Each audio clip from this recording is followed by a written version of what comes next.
Oh, good morning there, Eternal. How are you doing, my dude? Oh,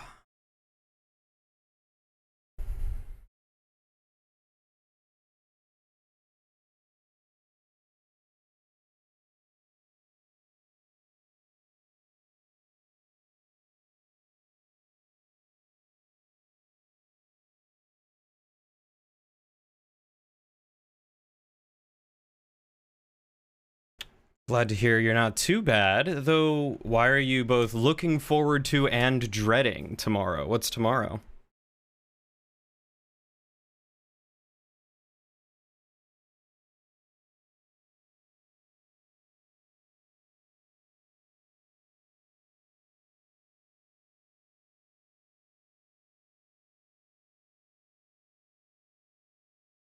Hmm.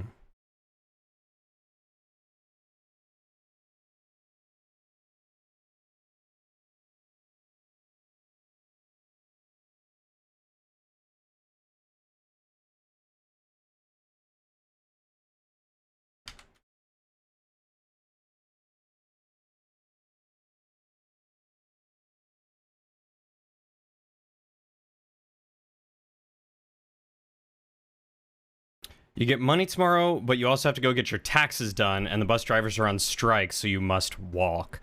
Oh, snap.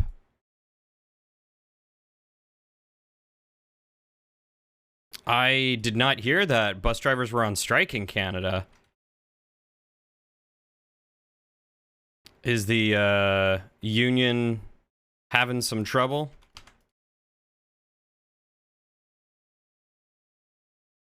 I assume you guys have a union.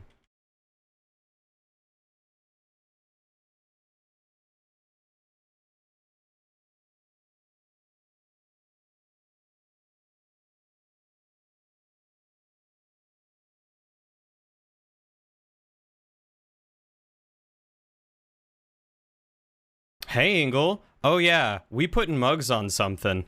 You remember this bad boy? Just the BC transit system, and yeah, apparently negotiations are going nowhere fast. Yeah, that honestly sounds about right. Because what employer actually wants to pay their employees a living wage? Especially with the rise of apartment costs and general living. Not me. Hey, Blueberry. Is it big ham or small mugs? Big ham. We're looking at some big ham. That pun hurts more than the weapon should. Hammer. We love a good pun. Love a good pun. One of the many reasons I am very excited for this beautiful game that we are getting.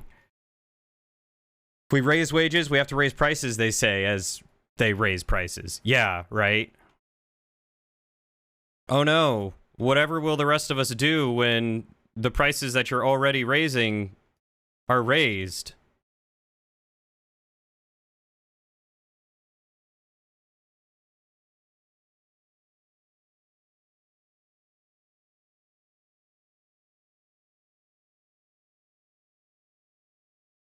Imagine being excited for a game. Couldn't be me. Could not be me. Oh, this is, like, really far away from the ham. There we go. Let's get you a little bit closer. There we go.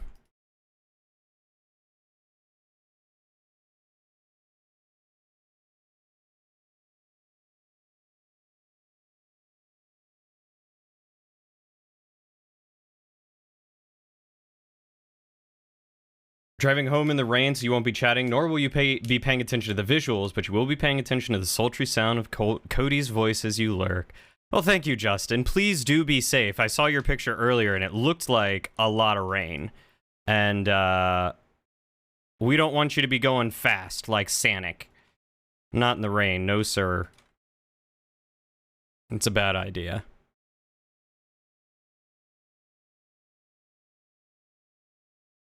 May you ask why, Big Ham? It is just a weapon concept for a game that I have been following for a couple years now called The Bloodline. You can look it up on Steam. It is an awesome looking game.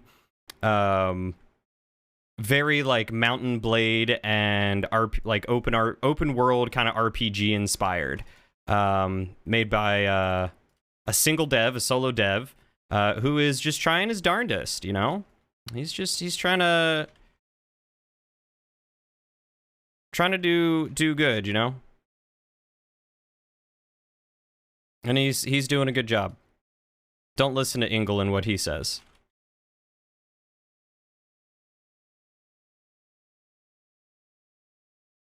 Six years. It hasn't been 6 years. Don't lie to them, Ingle.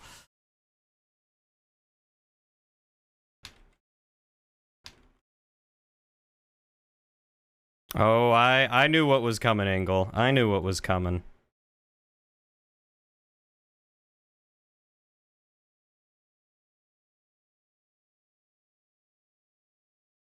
And for anyone wondering, yes, we are indeed listening to the Dwarf Fortress soundtrack because it's really good. And frankly,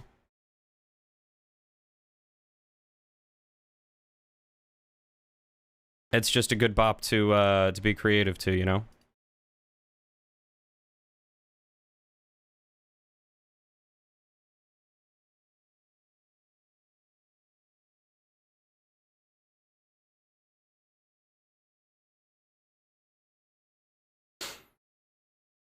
You don't know who to believe? So there's an inside joke in the community, if you can call it that, where Ingle just roasts the dev all the time. Picks on him, out of love, but picks on him. And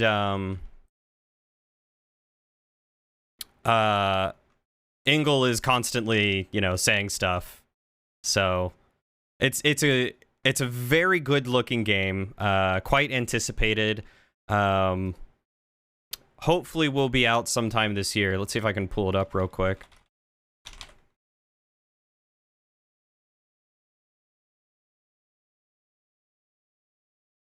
You have toned it down. You have.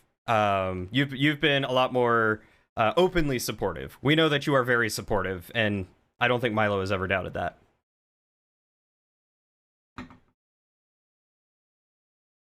But the game is a low poly aesthetic, which makes it a lot more accessible to many games or many computers.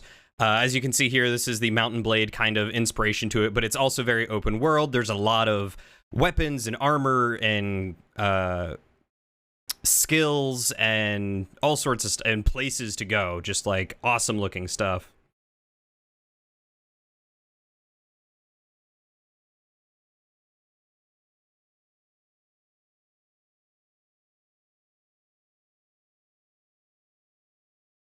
Art style beats polygon count. Absolutely. Believe it or not, a lot of games are made very low poly. You just can't tell because the textures are really high quality.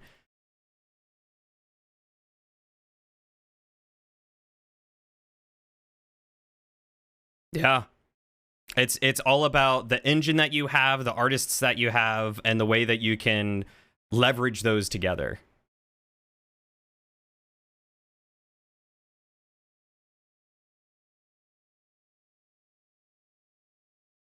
But yeah, that is just a quick snippet of the Bloodline. Anyone who wants to look more into that, there's the Steam link. Feel free to add that to your wish list because that only helps the dev out.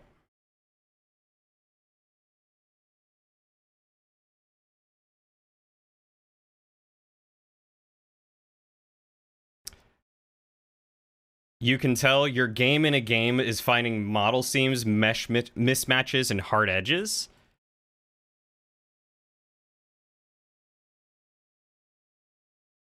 Now I'm curious. Which game can you tell that about? The Bloodline or Crisis?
Stuff like standing on air, collision not matching drawn model, circles, and round elements are fun, and everyone loves a good texture repeat seam.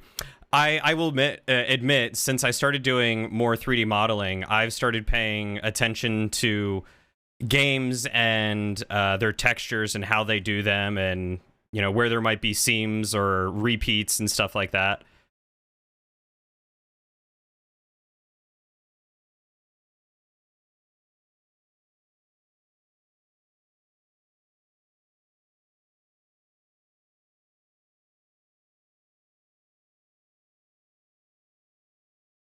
And just nestle that in there.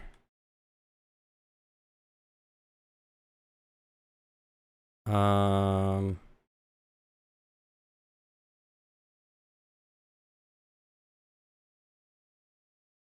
to think of how to make this skinnier.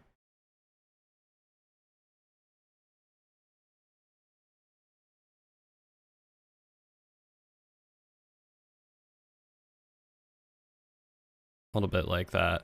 That helps. The wrapping is reminding you of when you did the Chaos Axe challenge. That was your best work by far.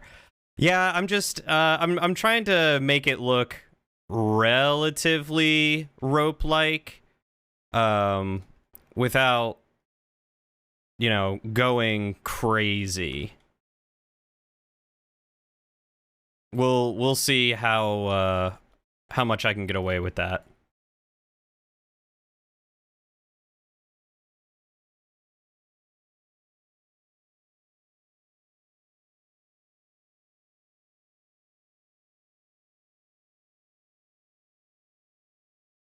This is just concept. Just kind of blocking things out, trying it, seeing what fits, what looks good, what doesn't.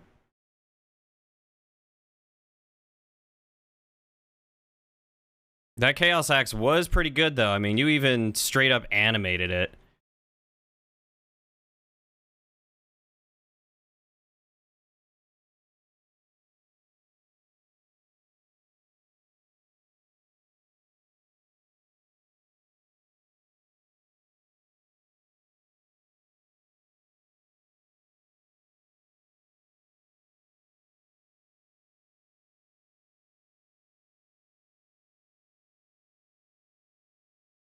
Bring that over there. Bring this one in a little bit.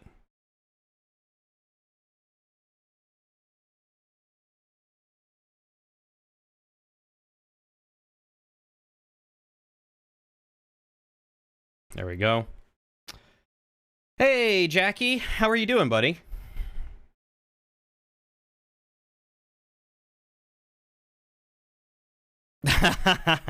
A friend asked who you stole it from, which is a compliment, just not of your character. I was about to say, does your friend know more about you than we do? Should we be concerned?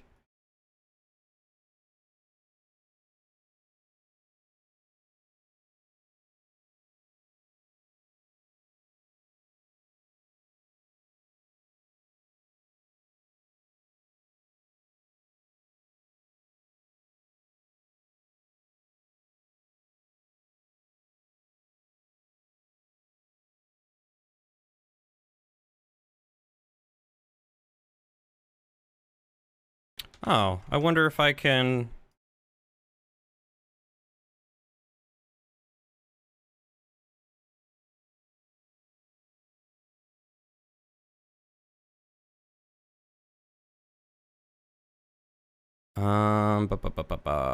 Individual origins? Hey! That's closer to what I wanted. Beautiful. Figured it out, guys. Doing good. Been just hanging around, doing homework, and doing a smidgen of world building. Well, tell us more about the world building. You know how much I love that stuff. Also, how is the homework going? Hopefully you are getting it done.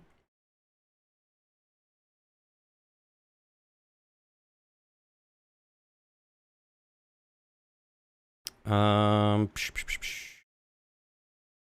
get this one. Bring it out some.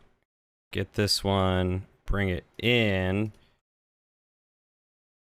Have those overlap like that. Beautiful.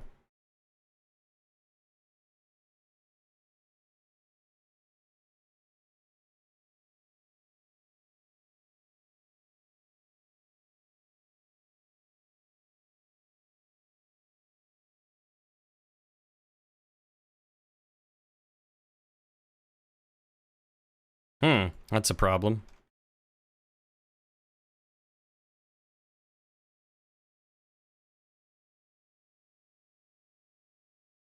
It's better. Let's have you sitting up about there. To be fair, he didn't know you were dabbling in modeling. Oh, I guess that's fair. Hey, Ziggy, I am making a hammer. Ham. How are you doing, Zigums? I can't take credit for the weapon concept, but I can take credit for the execution.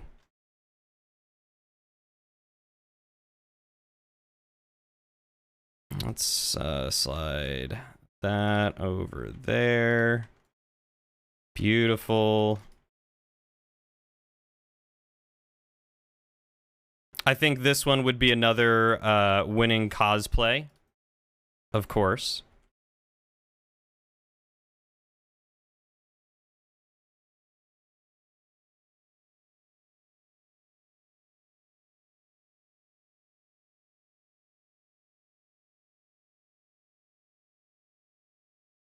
Ooh, that looks a little funky. Let's bring you down. Actually,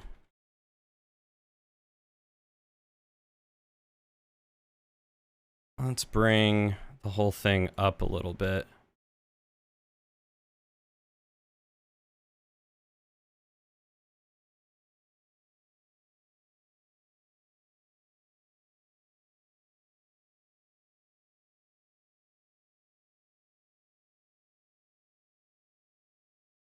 There we go.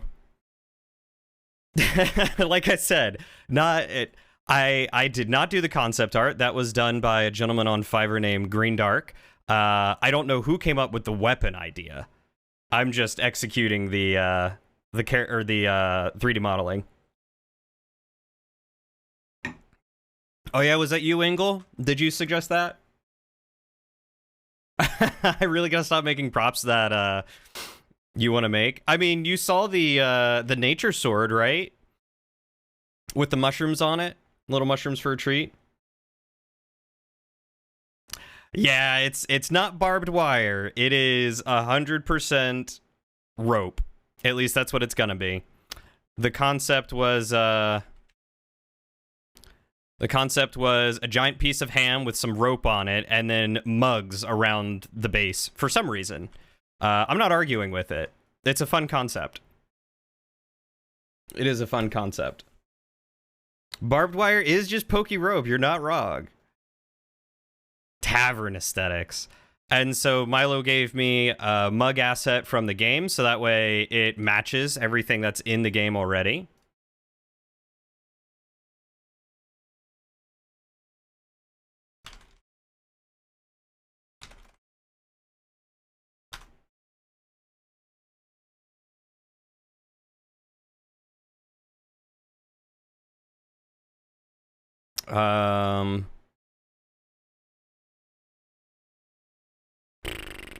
But I think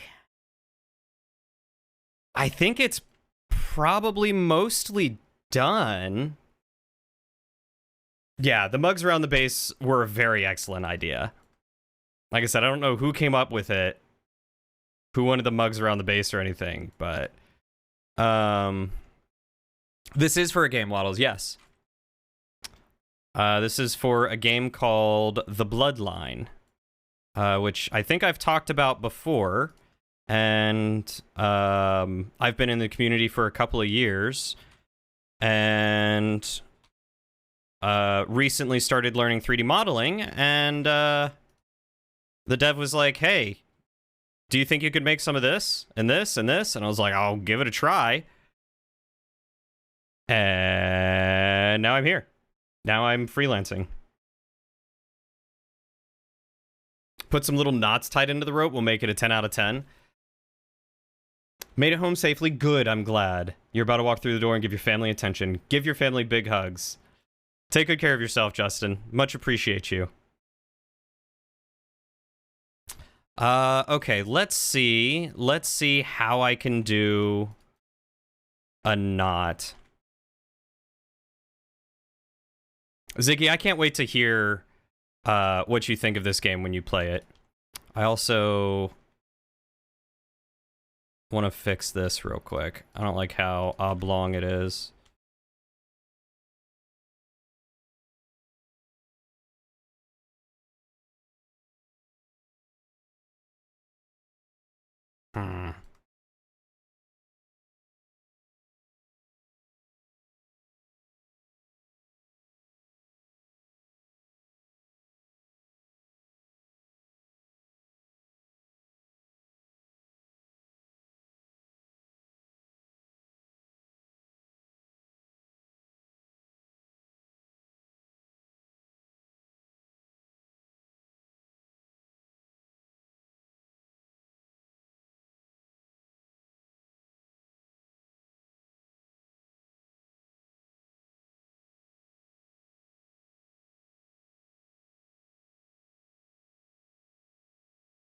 That's better. That's much better. If you're curious about when you can play it, just go to Discord and ask for the demo. Don't do it. Don't listen to Ingle.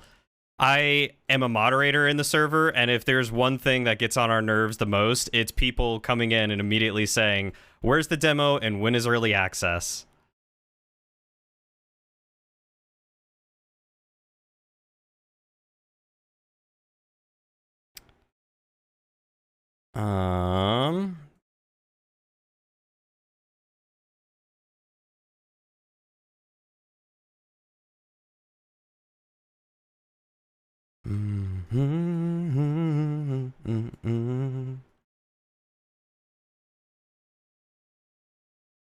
You're actually considering listening to Ingle? Waddles, my boy, you need to rethink your life choices.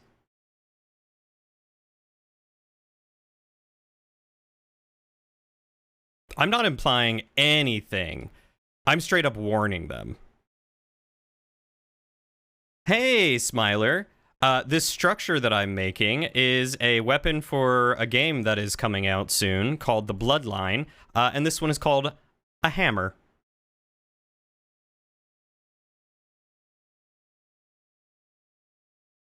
Hey, Tricky, thank you so much for the resub. Welcome back to the adventure, your second adventure, and your second in a row. That's much appreciated. Are you ready for an adventure that has a giant hammer?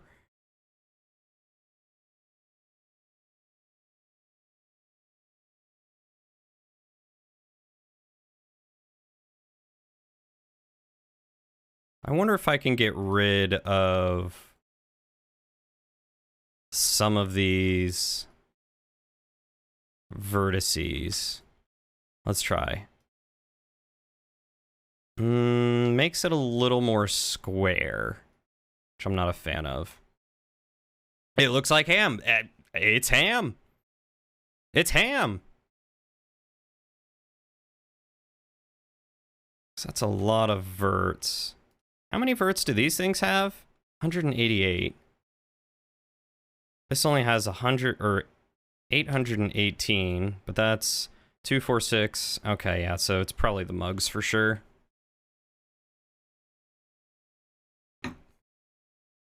Ingle, you will probably get ham-hocked. It's ham, a big hawk with meat. It's got the bone. How am I going to save you from your tendinitis? I have no idea how I would do that.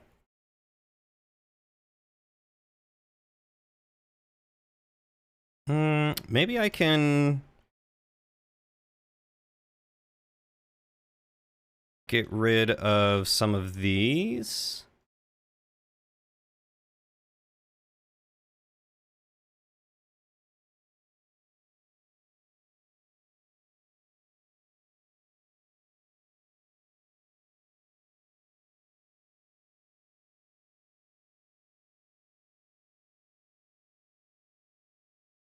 It's a little better.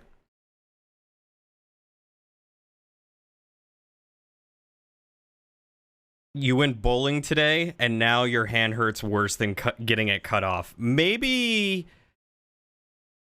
it's when you hear high-pitched ringing noise near it. Gosh darn it, Ingle. Maybe you should, maybe you shouldn't go bowling. I can probably get rid of some of these.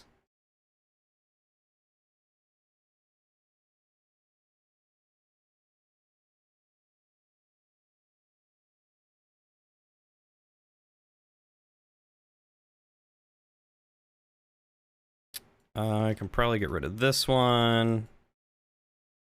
So what I'm doing here now is I am cleaning up the mesh, which the mesh is the entire model, to try and make it easier for the game to load.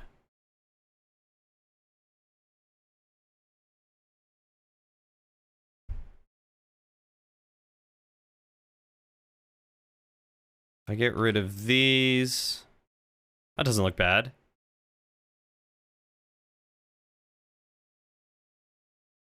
And I have a feeling if I get rid of these... I mean, it does look low poly, which I think matches the game. That's not half bad.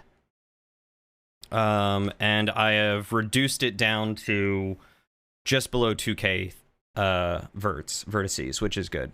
Bowling is love, bowling is life. No. Look, Nightingale, it's like an abusive relationship. You might love it, you might enjoy it, but it hurts you every single time you do it. And that means that you should leave, or learn to bowl with the other hand.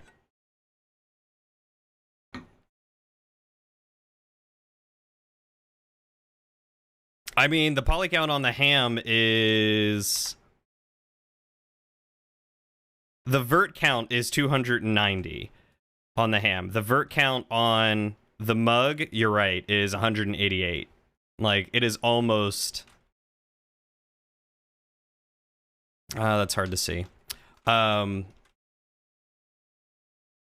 So each one of these very specific black dots is called a vertice. A vertice is where 3 lines or more converge, essentially. A line is from one vertice to another. Well, actually, I guess a vertice is just the end of a line, or the connection point of a line to another line. You could have a vertice in the middle of a line and be able to bend it, but technically that's 2 lines connecting to a vertice. So I guess a vertice is a point at which 2 lines connect in the middle. 2 lines can make a vert. Yes, vertices, singular is vertex, correct. So this is a line, this is a vertice, and this is a face. This is called a quad because there are 4 edges to it. Then you've got a tri, which, you know, is a triangle. It's a face that has 3 edges. And then you have an n-gon, which is a face that has 5 or more edges. I do not need to triangulate it, actually. Not Unity. Unreal will triangulate the mesh itself. So, like, as you can see, this one has been triangulated. And when it was imported back into Blender, it was it kept the triangular mesh. But I could triangulate it. I think it's Control T. Yeah. And that's what it looks like triangulated. But triangulating it will not add any more vertices, because a triangle is made up, it basically divides every quad in half.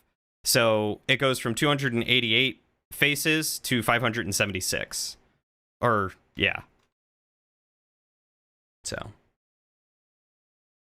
You're welcome. See, these are all things that took me a while to learn.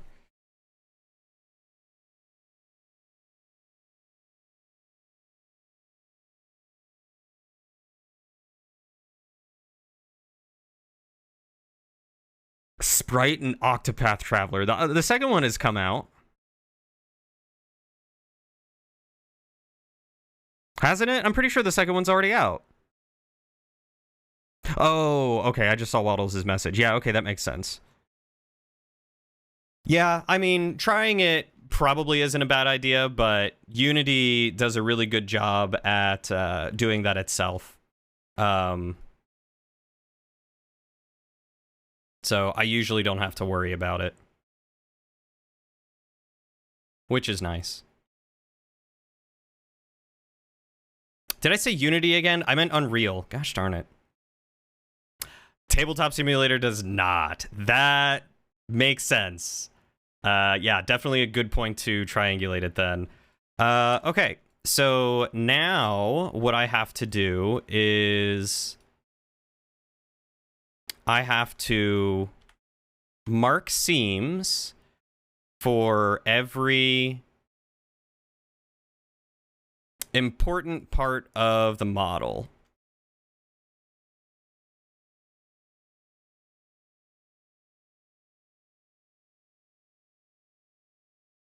And what marking seams does is to add textures to this, I then have to UV unwrap it. The UV, I don't remember what UV stands for. Maybe unwrapped vertex or vertices or something like that. I don't know. Hey, Tiny Bean.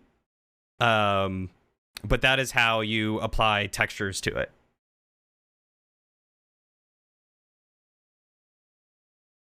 Oh my god. Yep, just A to select all, Control T. Triangulate that bad boy right there. So we want this one.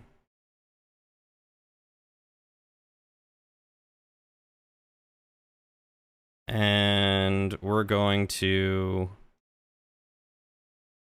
mark a seam here on this one. We're going to take this central seam all the way around it to split the ham in half to make it a little bit easier.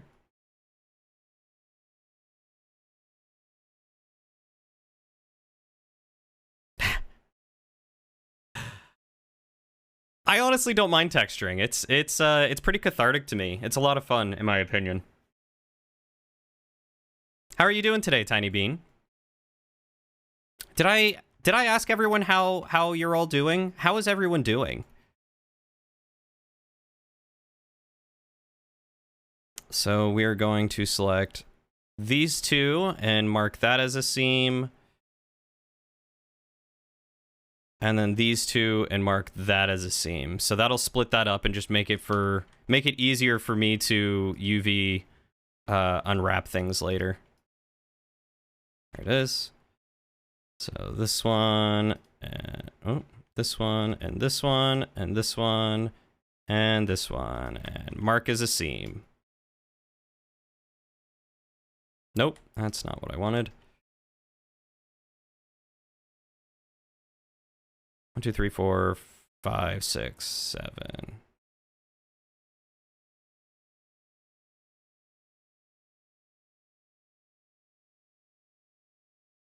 Mark a seam. And then I have one more rope here to do, which has a lot of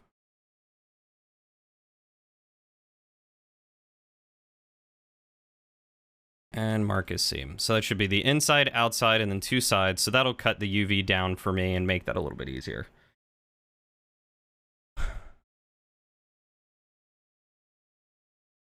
I mean, it is almost 9, Ziggy. No one would blame you for going to bed right now if you went to bed.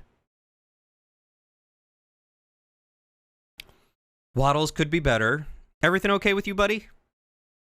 You didn't ask me, you just told me anyway. Well, I appreciate you telling me anyway, because I would ask either way.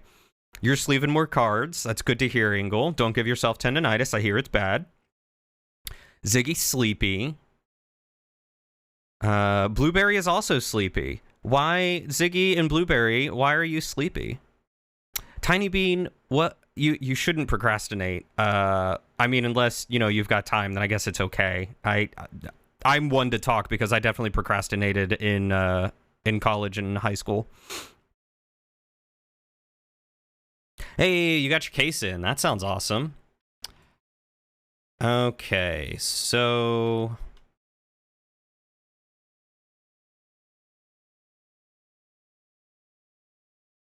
everything's parented, so let's move this up to the correct origin.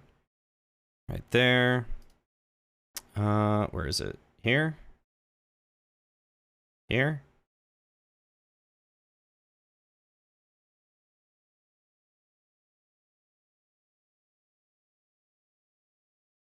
Where's the thing I'm looking for?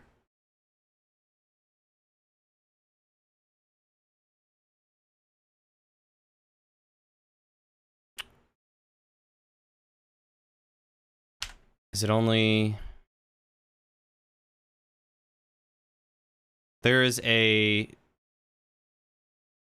tick box option that allows you to move just the origin point. And I don't remember where it is.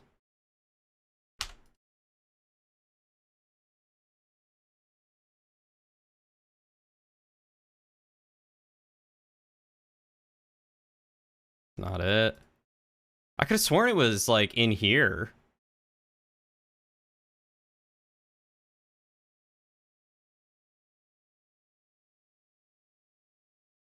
But I don't know what I'm missing.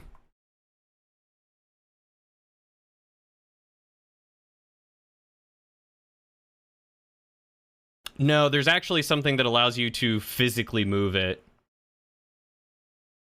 I mean, I guess I could set it to the cursor. That would make sense. It's exactly where I want it to be.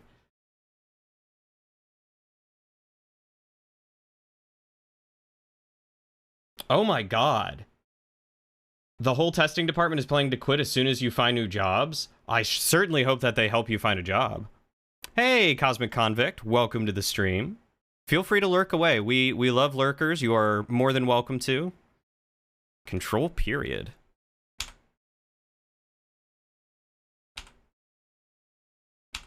Oh, that's the wrong period. Oh.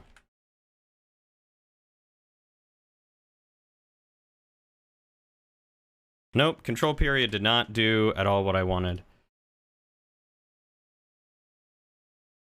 I could have sworn it was under this one, and it was like...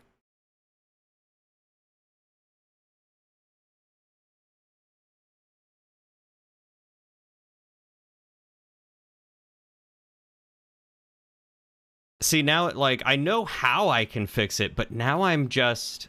is it under my end menu?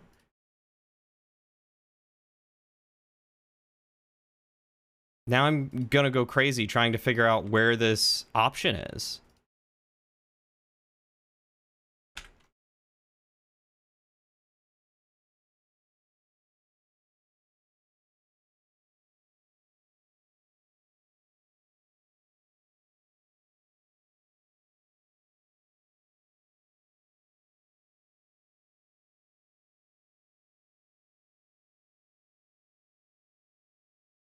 I don't know.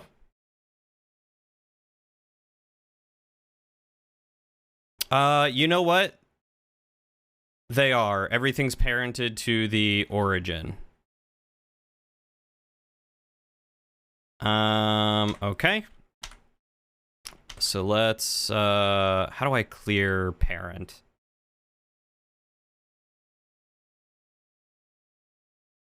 Clear parent.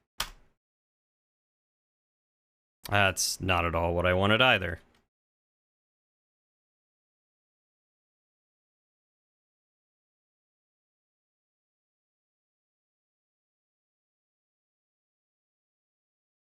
So that's gonna move that.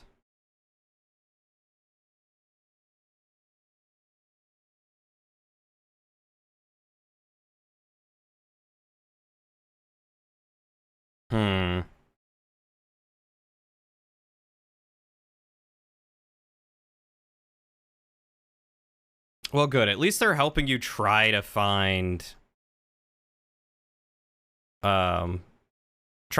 something, because that clear parent inverse, clear. Okay, let's look at parent. No, parent. Let's see. Clear parent inverse. Clear and keep transformation. Okay. Animation, please stop. Nope, that's not what I wanted. No, that's also not what I wanted. Gosh darn it. There we go. And let me guess. Any attempts to complain to HR have not and will not work, right? Can I find it now? I'm curious if... No, can't find it now.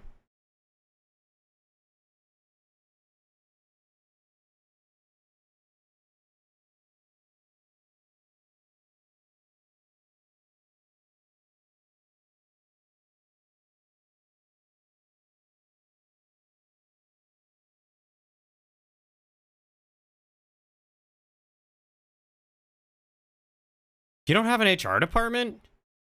How many timelines can one man need? All of them. Give me all the timelines.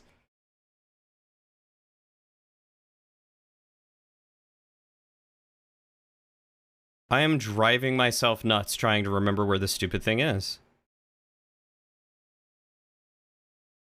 Because it's like it just disappeared. And I know it was there. I haven't updated Blender. I've used it recently.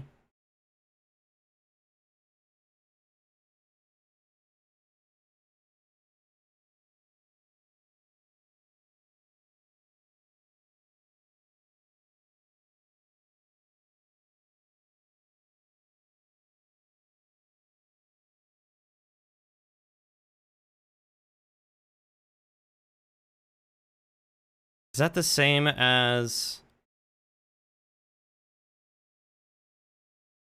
That worked. I don't remember it being there. Huh. I don't know, but that was it. That was essentially the thing I was trying to find, Ingle.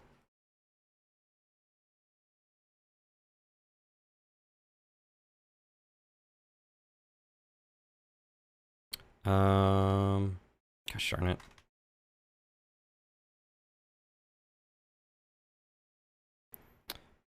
And control parent.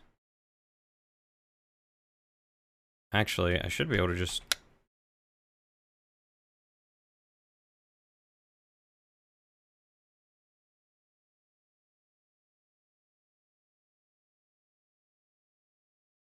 Is this shaded smooth?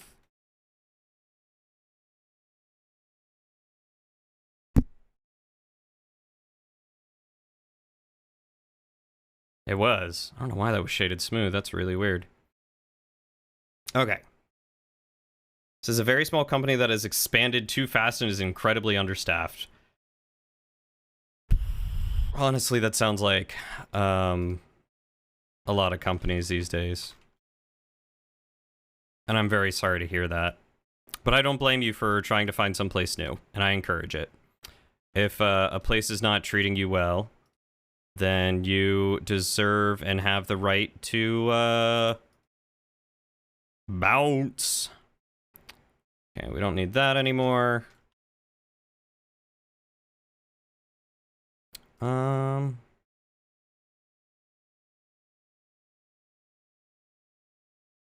are those still showing? Ah. Unlink.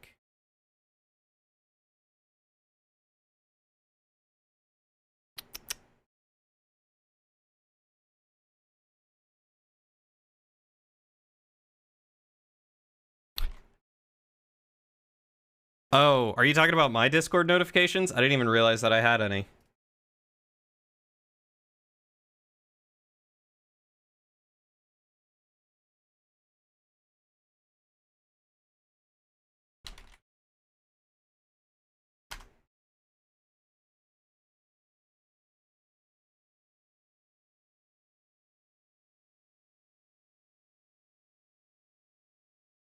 Look, man, if you got a vent, you got a vent. Like, I think we're all here in agreement that this place sounds like it's soul sucking, and we don't support soul sucking jobs.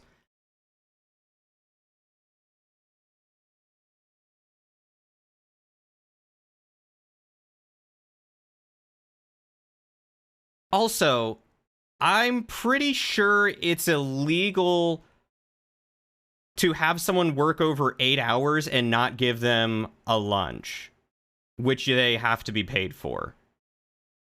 You should contact God, what service is it? Is it the Better Business Bureau? Because what? 8 to 9, 9 to 10, 10 to 11, 11 to 12, 12 to 1, 1 to 2, 2 to 3, 3 to 4, 4 to 5. Yeah, that's 9 hours straight with no lunch. And I think they legally have to pay you overtime over 40. Department of Labor. There you go. Well, that's the thing is, hold on. Hold up.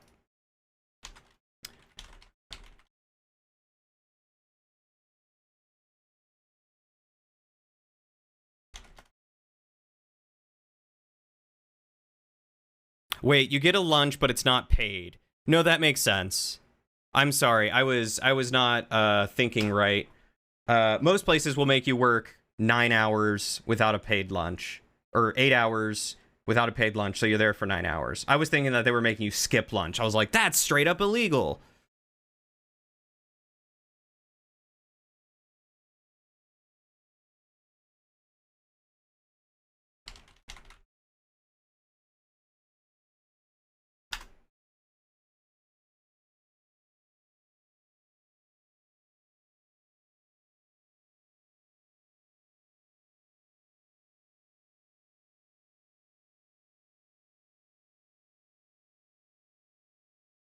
Also, if they're making you work more than 40 hours a week, I think legally they have to compensate you at time and a half.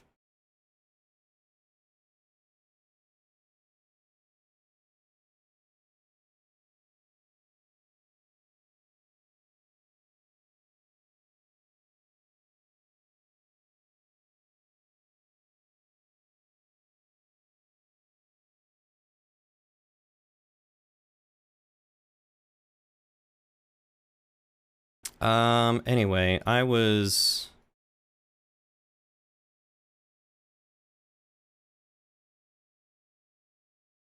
There we go.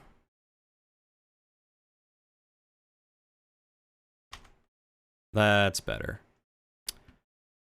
Okay, so that's shading, UV editing, and we will unwrap and see how that turned out. Turned out pretty good, actually.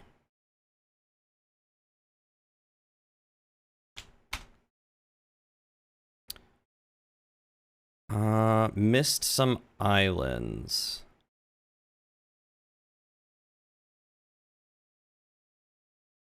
Oh, are these not...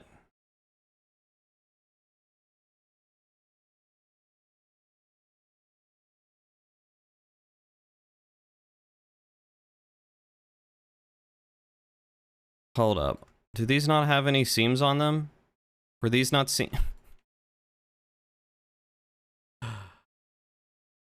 Okay, what if I smart UV project? Nope, that's significantly worse. Okay.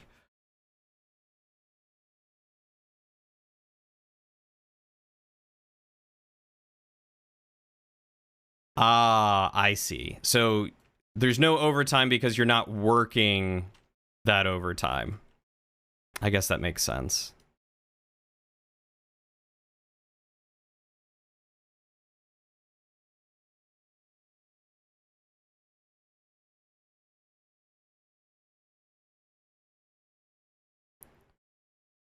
Mark seam.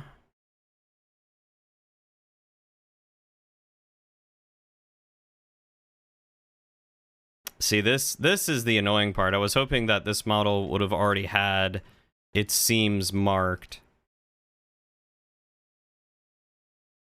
but it does not.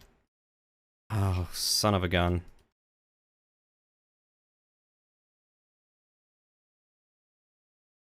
Mark.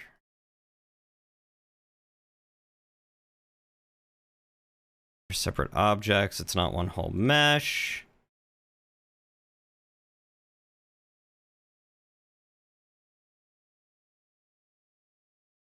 Which is fine. I mean, I'm doing the same thing, but this could have been one object.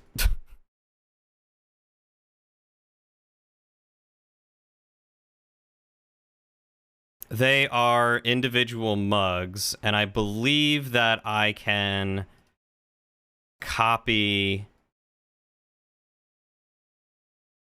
I believe that I can copy the marked seams to each mug without...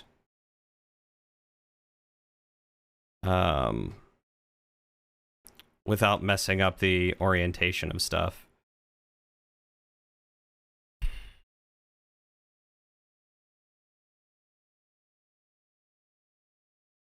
The tough part is just that triangulated meshes break up edge loops, which make this significantly more difficult.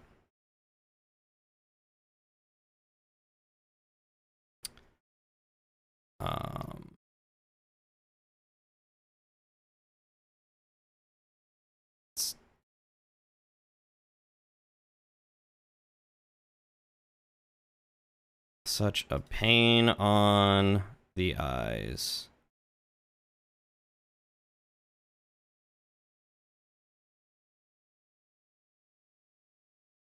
Go.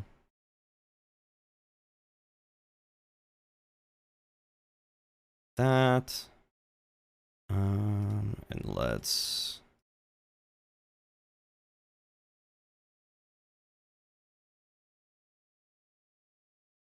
Nope. Didn't want that one. Wanted that one. Mark seam. Okay. Let's see.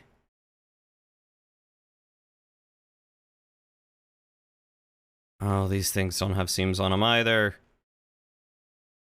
Gosh darn it. How bad are you?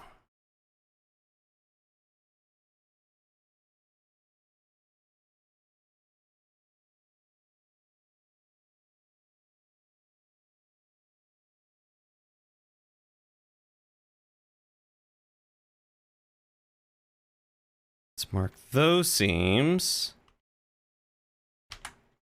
Okay.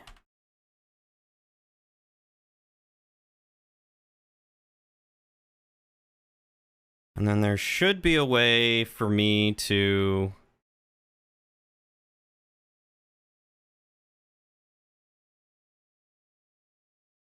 Let's try it this way. I think I have to make that one the last one I select.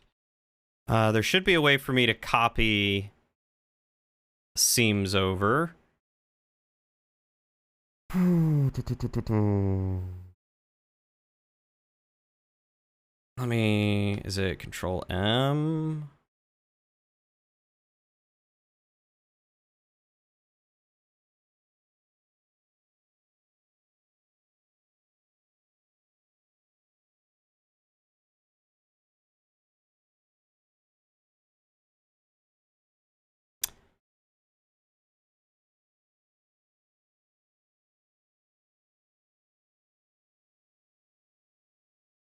Where is it? Where is it? Where is it?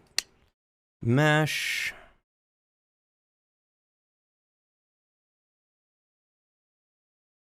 Is that under transform?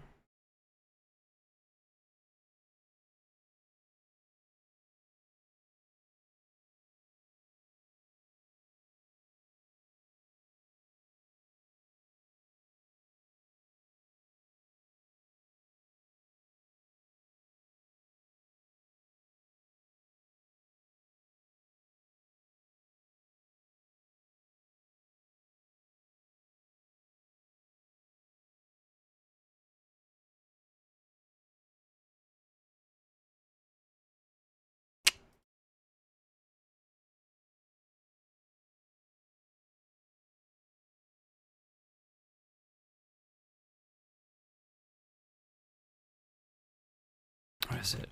Paste.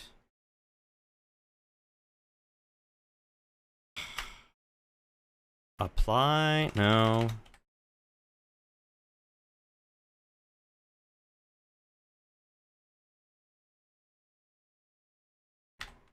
Hold on, I gotta Google this.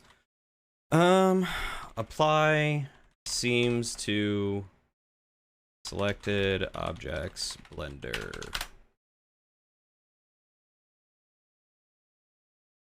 Maybe it should be copy seems to selected objects.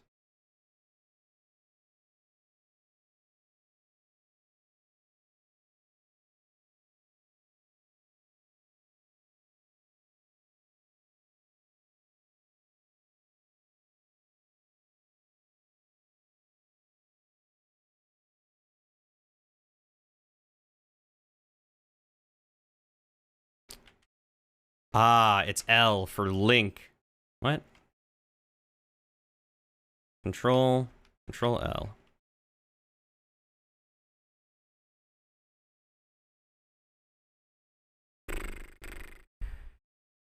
Okay. So I do have to do all these rivets individually. That is much better than, gosh darn it. That is much better than having to do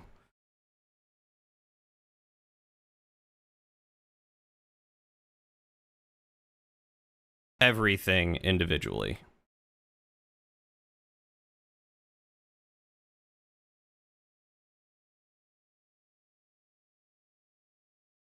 The reason why I couldn't find what I was looking for is because the option was in a menu that is not available in this view that I'm in, which I'm sure makes close to no sense for most of you watching.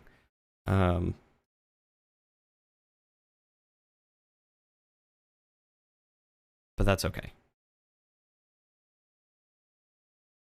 I'll explain it in a second when my brain is not focused on clicking the correct things.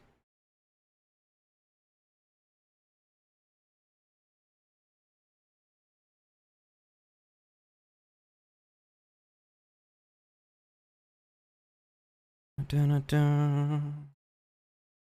Dun-dun-dun-dun. You kind of get it? Well, that's good. I just figure, like, out of context, like, if you've never really messed with Blender or anything like it before, it's not going to make the most sense.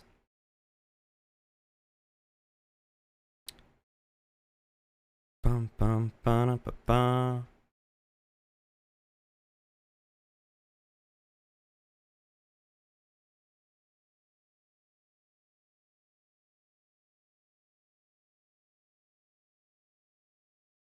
Okay, mark those seams.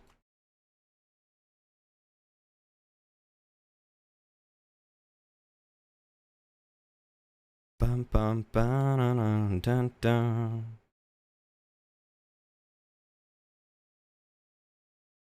Okay.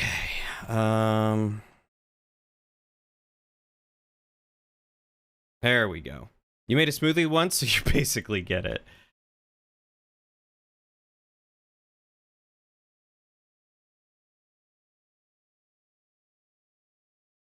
The only time you ever messed with Blender, you made a smoothie. Don't super love smoothies, so never again. I love smoothies. Smoothies are so good.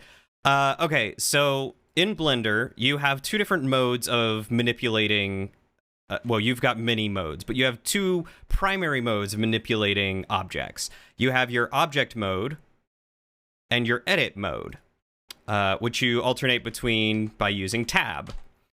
Object mode allows you to move the whole object around. Tab lets you select a very specific piece of that mesh and move it around.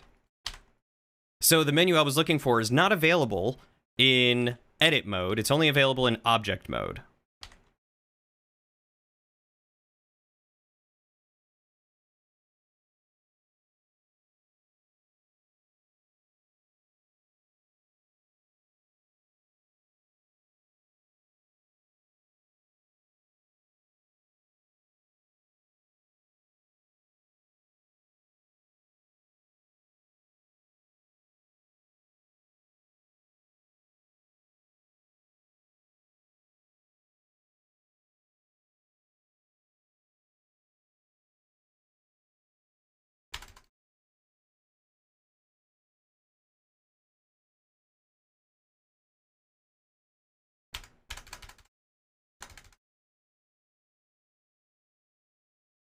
And now we're going to separate by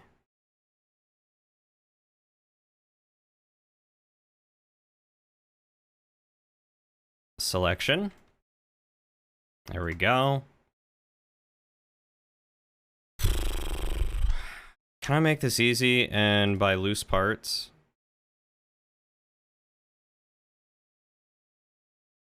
Yep, I sure can, but that definitely... Great. That separated everything's loose part, because these things are not one mesh. Which I still kind of find a little crazy, because you could totally make this mug one mesh. Join those.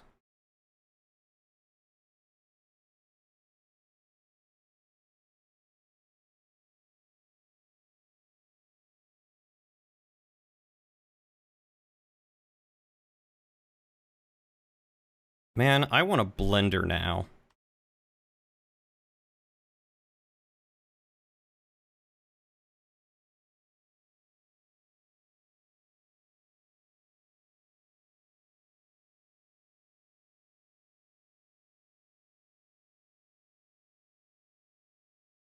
I own a food processor. That's kind of like a blender, right?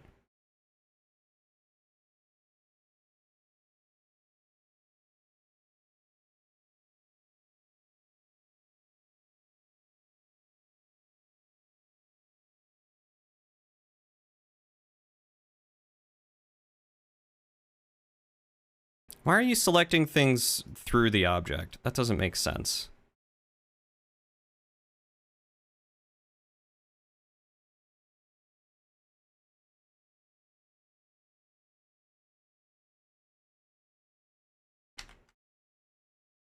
Quit doing weird things, Blender.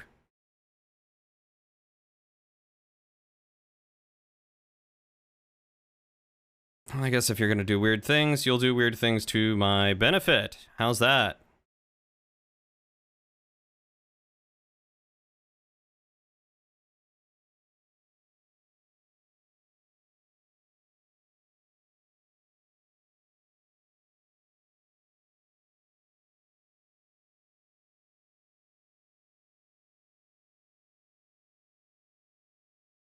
Oh, wait. Did I get them all? I did get them all. Okay, which one did I UV wrap? Okay, thankfully. Okay, got all those. Select this one as the primary. And then what was it under? It was Control L. Link. It's not object data. Copy UV maps.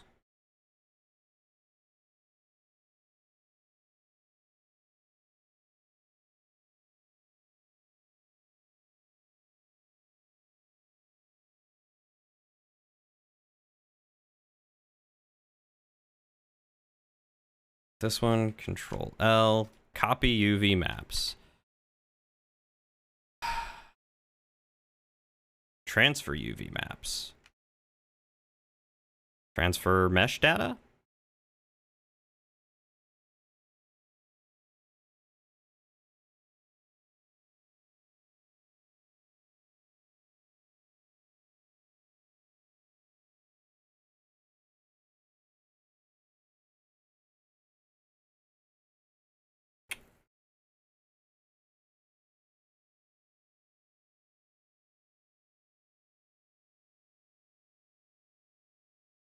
Control L.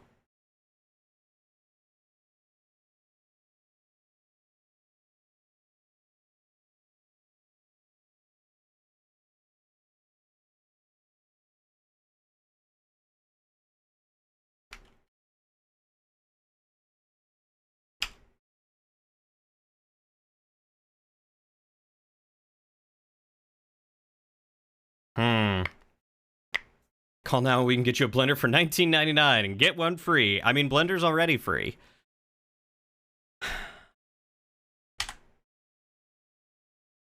Control L.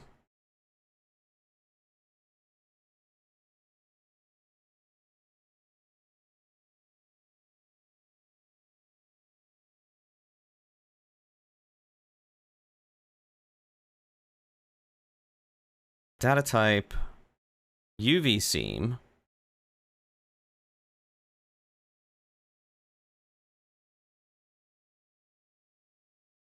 Okay, how do I... Oh gosh darn it. I think I just did it.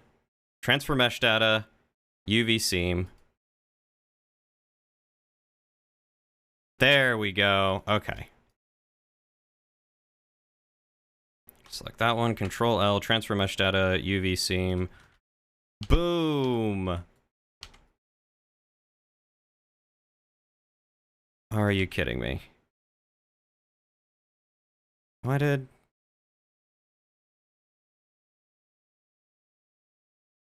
Why did... What?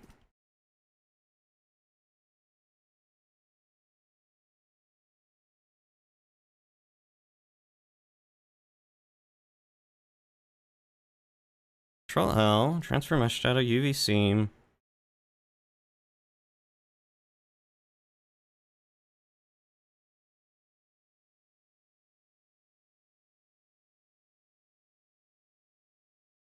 Why is it missing this one? What race was Brecken from the one shot? Pretty sure he was human. Or do you mean the crab race?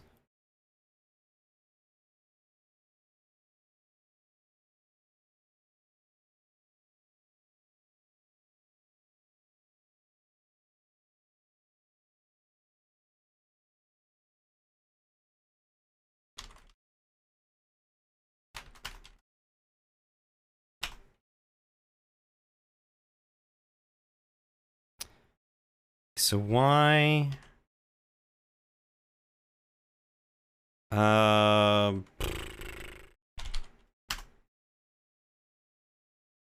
Ziggy asking me the hard questions.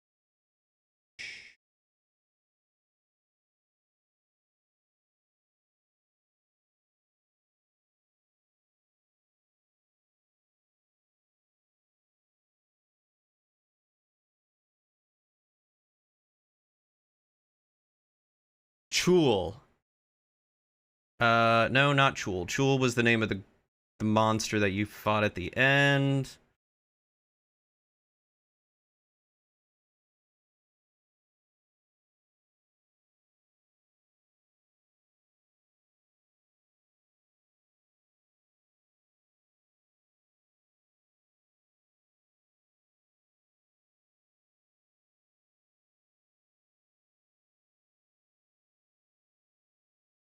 Maybe it was Chul.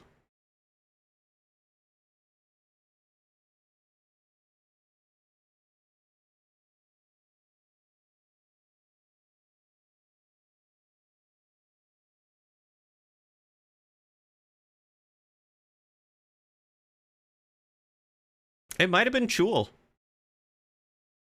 You think it started with L? Okay. Let me find my D&D docs real quick.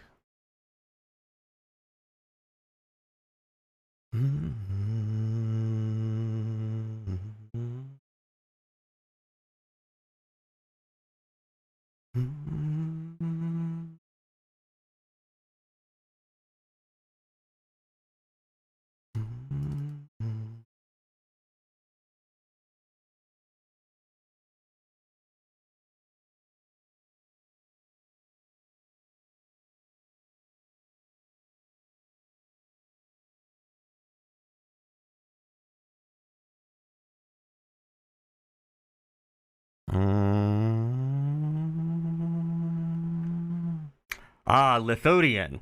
Good memory.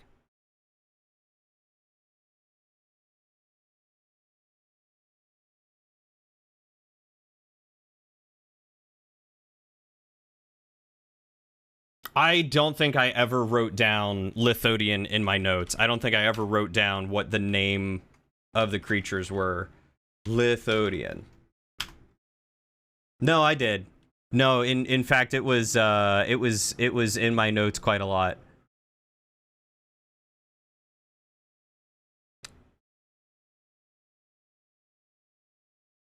I just skimmed over it. Never mind. What's hot?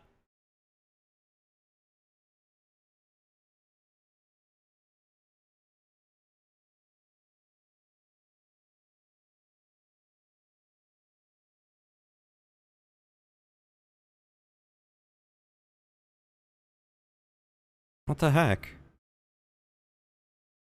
Did I miss these? I could have sworn I selected, like, all of this when marking seams. Am I going mad? Am I losing it?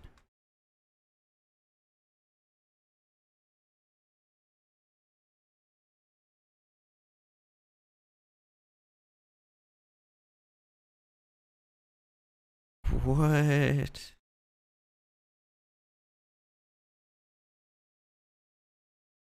Like, why is this marked as a seam? I never marked this as a seam.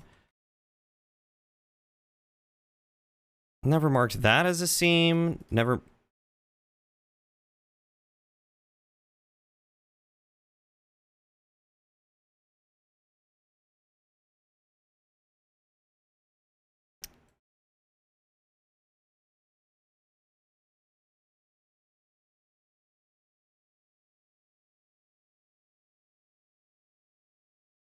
I'm just gonna do this whole thing by hand again.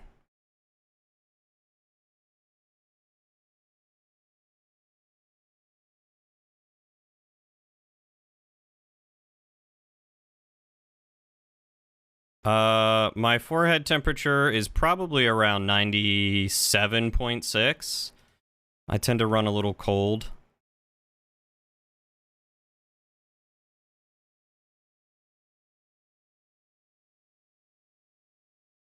All right, that's all of that marked as a seam. Perfect. We're gonna go back here, mark that as a seam, mark that as a seam.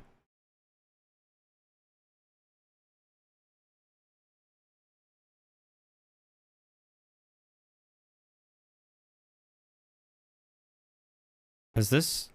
Oh no, they got rid of the inside face. Okay. I was about to say, did they, like, straight up make that an N-gon in the middle? I was about to be really mad at whoever made this model. I'm already really mad at whoever made this model, but I was about to be doubly mad at whoever made this model.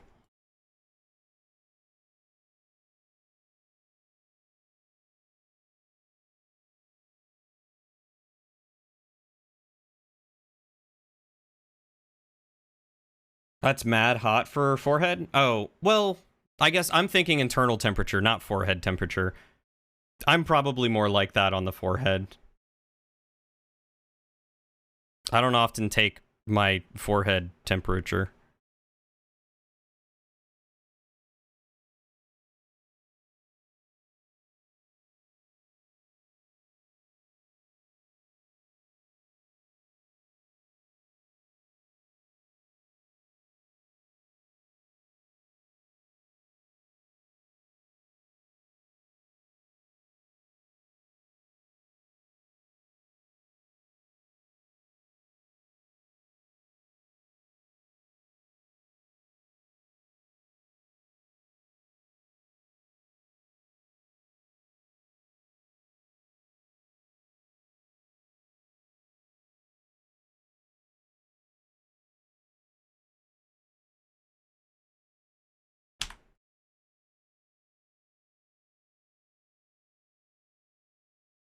Mark those.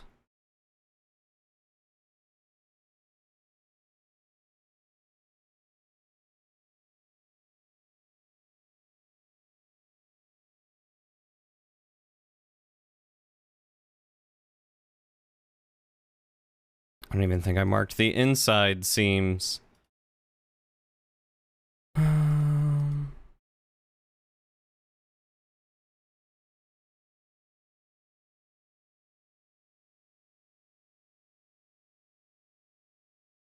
Oh, that should be right.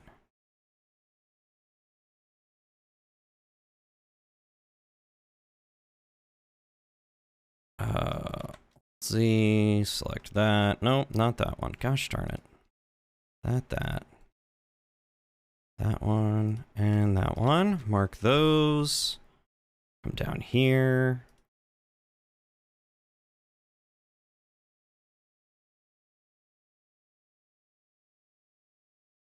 Engel was praising me for how good my UV unwrapping was, and man, it's because I've done so much of this before.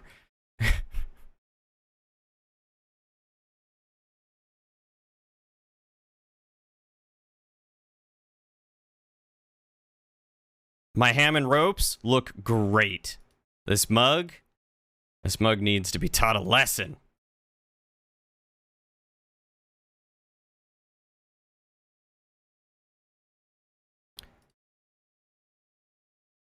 Although I will admit, it makes me feel a little bit better knowing that a quote-unquote professional game asset, because I have a feeling that this was one of the assets Milo got off of the Unreal store.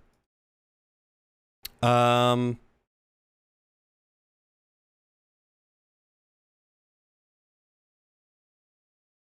make people so mad. What I'm trying to say is I feel like I did a better job unwrapping my own assets. But that's just me. Gosh darn it.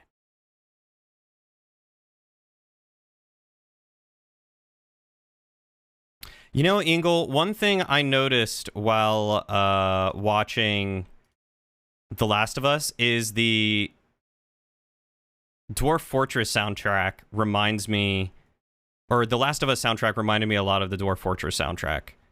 And I really loved it. I want more music like this. That's this, you know, light guitar, if like plucking and stuff. It sounds so good.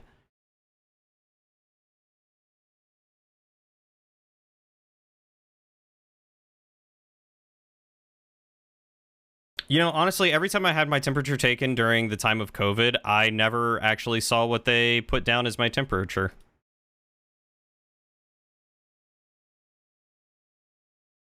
Even when I had COVID. I feel like just duplicating and repositioning the new mugs would have been a real time saver. Maybe. I would have been annoyed trying to reposition them because I really liked how they're currently positioned.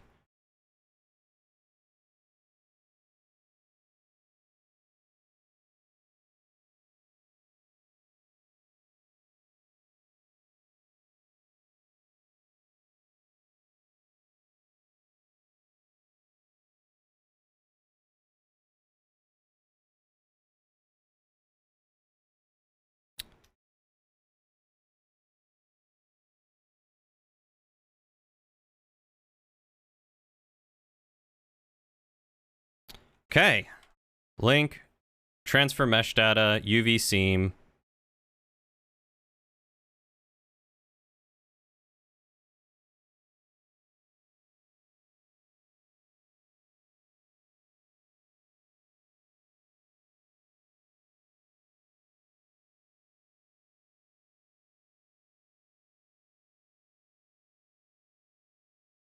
It didn't copy at all.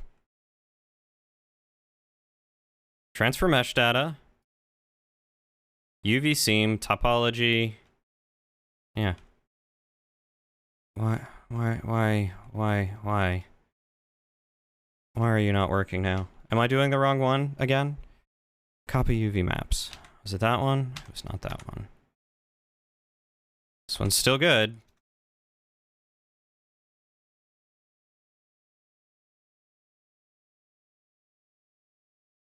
Do they have individual origins? All of their origins look to be at the center. Except for this one, because it's moved.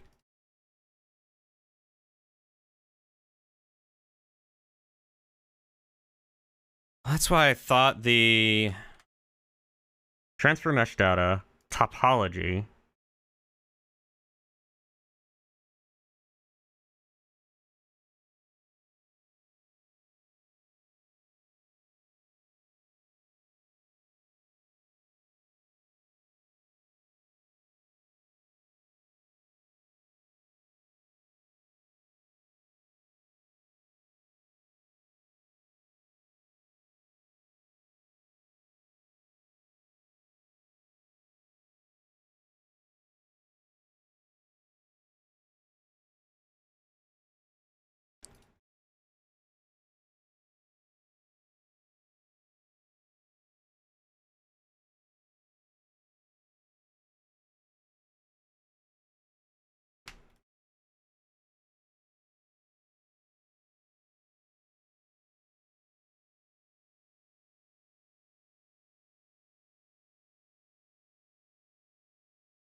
still messing it up.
Well,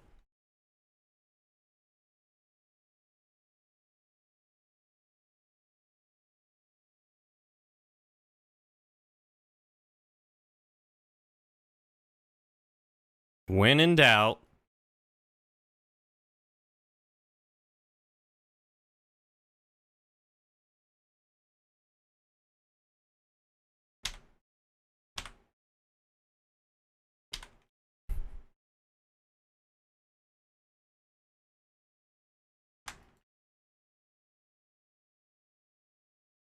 you know what? Before I even go through doing all this, yeah,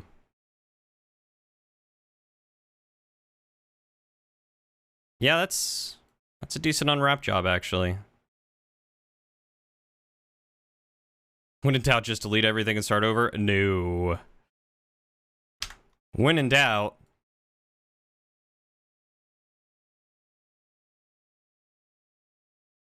copy it. And then just put it roughly in the same place.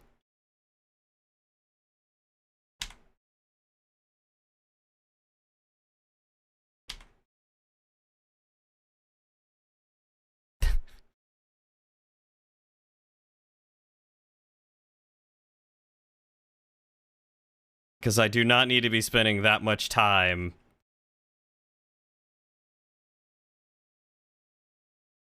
just trying to get that copied over when it should have worked.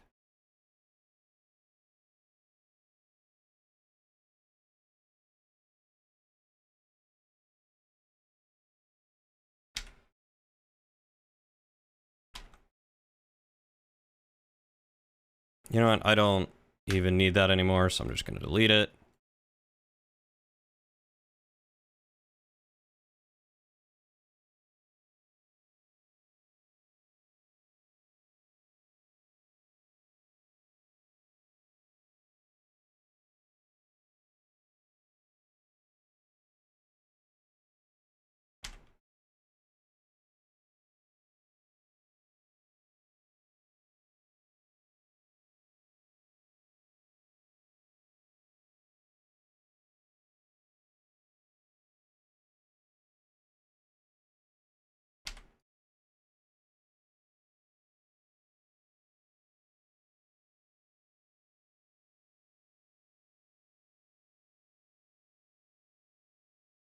Okay, that should be all of them. Now we should be able to join it all, unwrap it,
Okay. So, next thing we're going to do is take a look at the UV mapping, figure out where these are. Okay, that's part of the ham. Those are going to be the ropes.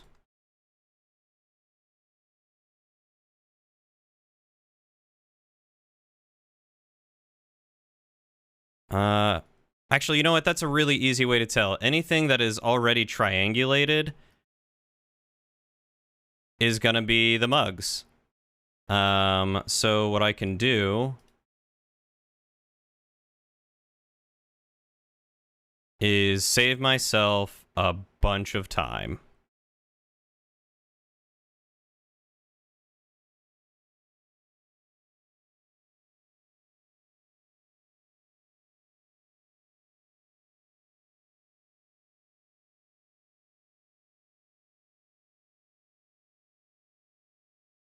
We love saving time here.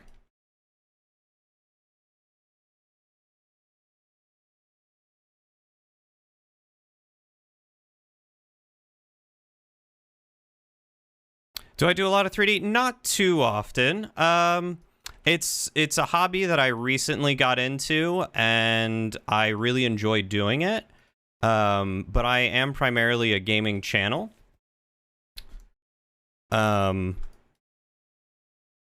And I would like to do more 3D modeling and stuff like that, but I don't always have a project to work on, and I don't know if it's always something that others would enjoy watching.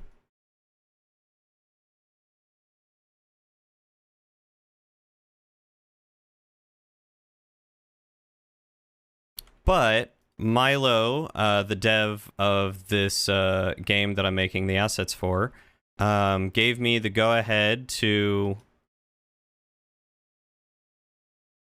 stream almost all the weapons that he asks me to work on.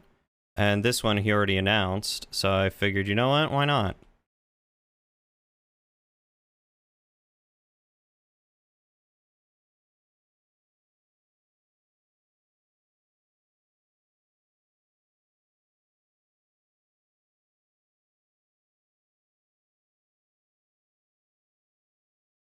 Yeah, these streams are extra chill. They're very good.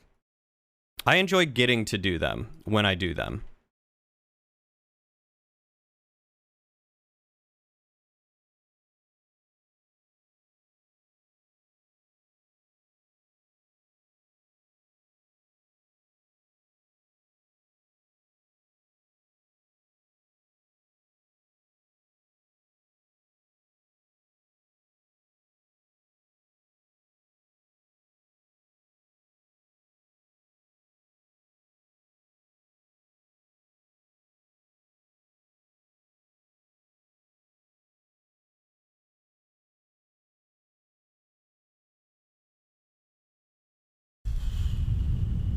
Nope, that's not one. That's not one.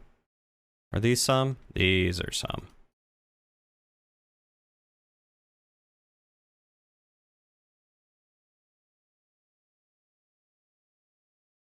All right, let's move those there. You've never done this process and you missed some of it while I was doing it, so you're just checking. Ah, are you learning how to do 3D modeling yourself?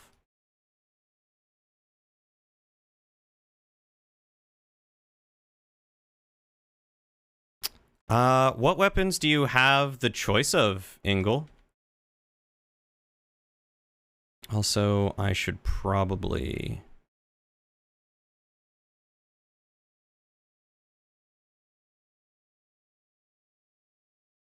go. Makes it easier to see all these UV maps that I'm stacking.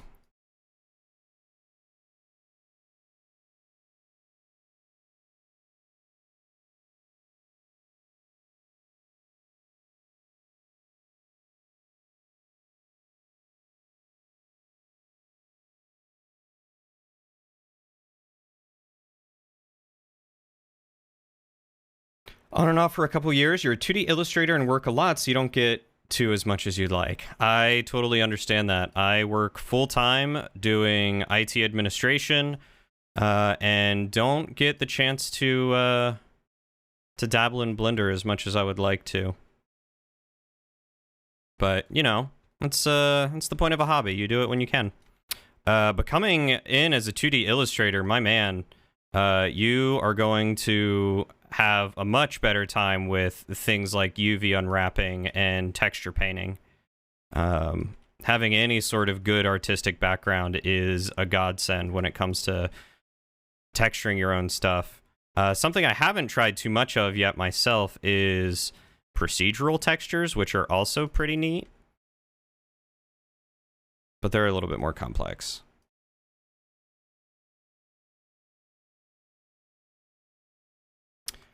All of them, but main contenders right now are Charge Blade, Insect Glaive, Lance, Gun Lance, and Longsword. I mean, you and I both know we love the Insect Glaive. And that 100% earns my vote.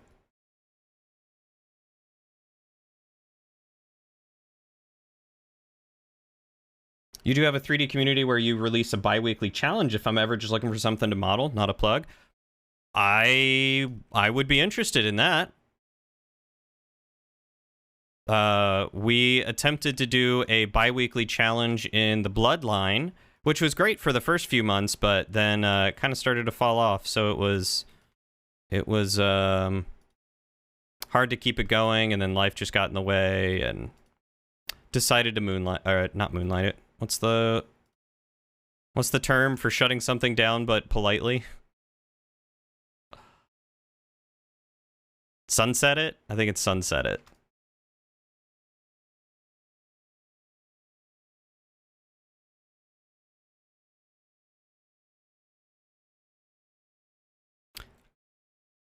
I do too, Ingle. Honestly, I do too.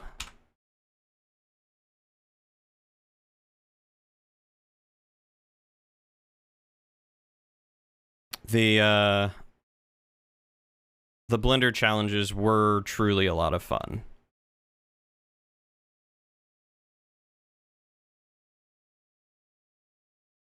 And it was nice to help inspire other people to, you know, pick up Blender and get to do some of them.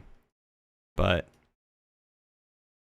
you know, like I said, it was just, it was tough to keep it going because no one was really doing it if I wasn't doing it, and I couldn't do it all the time. And then when people were like, oh yeah, we want it back, no one really made much of an effort to try and get it back.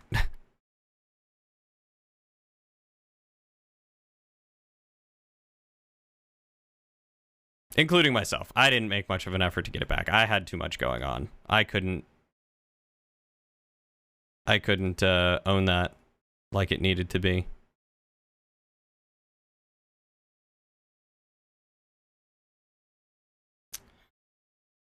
Procedural and painting seems daunting. You definitely want to tackle it. Animation too. Done a little VR modeling in Rec Room, and that's amazing. I mean, I haven't done much in the way of animation, but I've done some texture painting and procedural modeling through some courses that I got. I bought a couple courses off of Humble Bundle for real cheap that were taught by Grant Abbott, which if you're not familiar with him, and I would be surprised if you weren't, you should look him up on YouTube because he also puts out a lot of good free stuff on there. But he's got a lot of really amazing tutorials on texture painting and modeling and stuff like that, and I highly recommend checking those out. He's how you got started. Yep. I figured most people have come across him at some point or another. If it's not him, it's Blender Guru. Which I tried Blender Guru stuff, but I much preferred Grant Abbott's.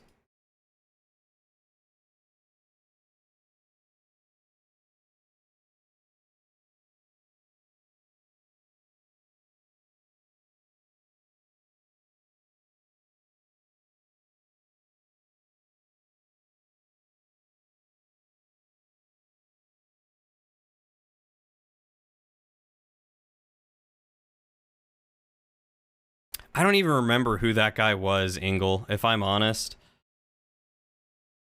Did we kick him? Did we just get rid of him?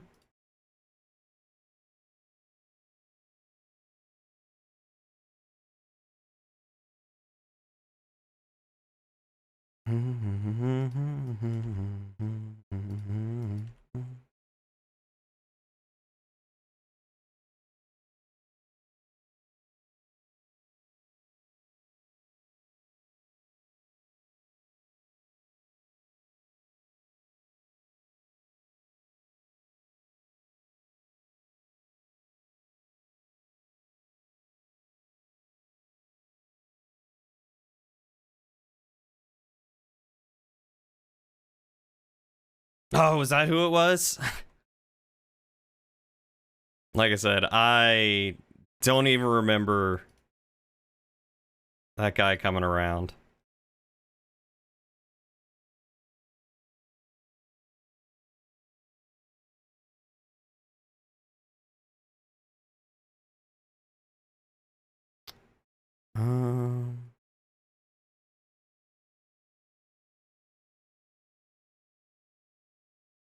Okay, they're all roughly the same, but they are not the same orientation, which is fine.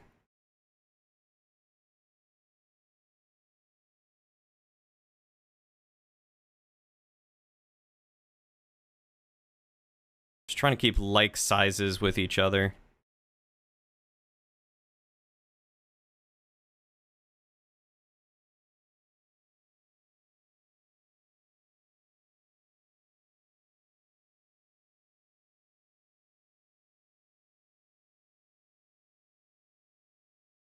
But yeah, Grant Abbott's got a lot of really good stuff, especially on texture painting.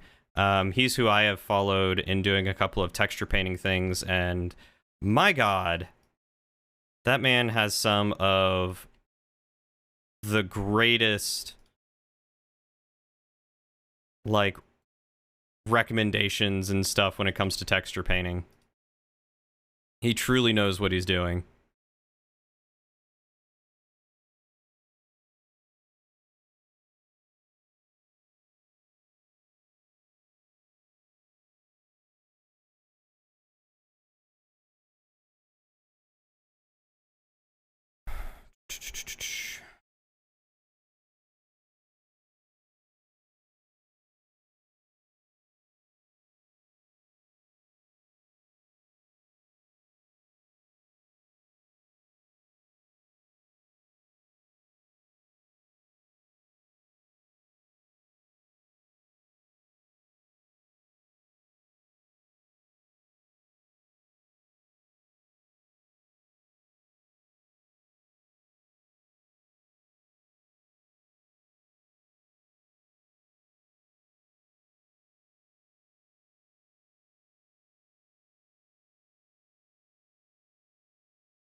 Okay. And this should be, I think, the handle.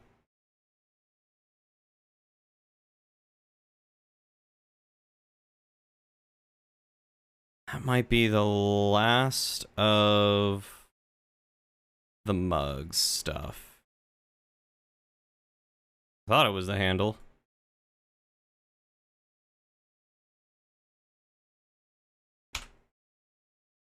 Oh no, it's not the handle.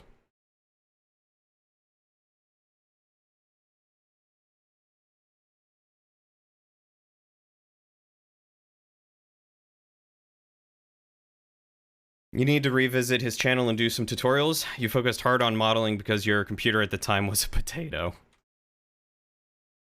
If there's one thing I've learned, it's that, yeah, you definitely need a good computer for 3D modeling. Even if you're doing something super low poly, and it sucks. But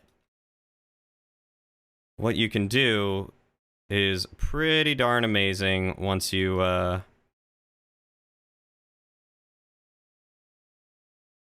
once you get the hang of it.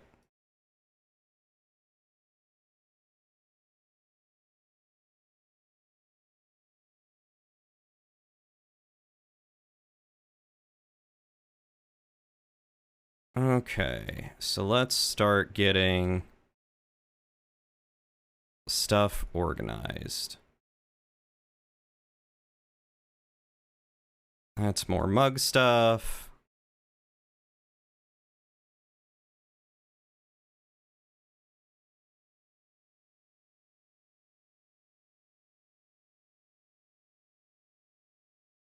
These are all ropes.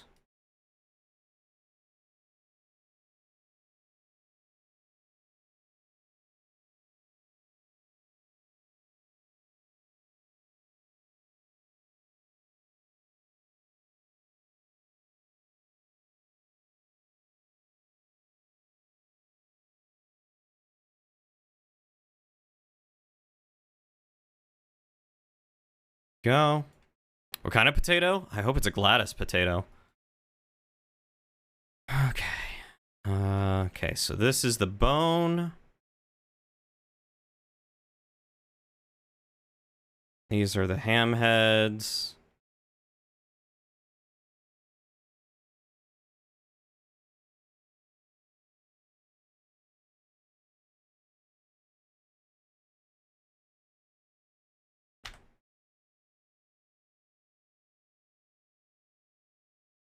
That is the top of the ham head.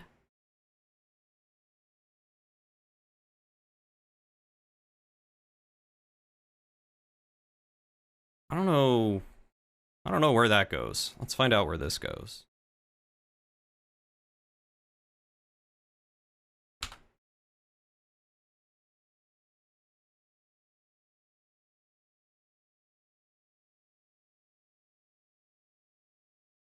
There's a face inside there? There shouldn't be a face in there. There is a face in there. Dissolve. Delete that face. We don't need that.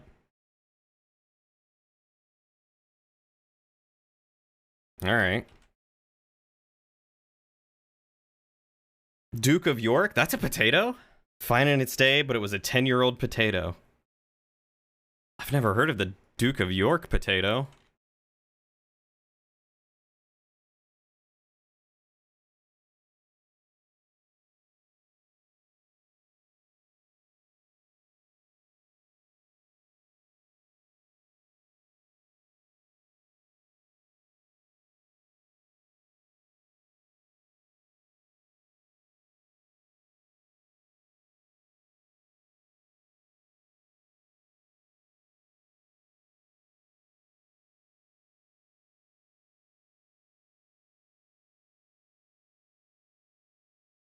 Let's shrink those down just a little bit more.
Okay.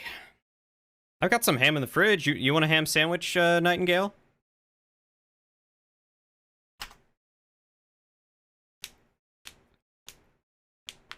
A model a day.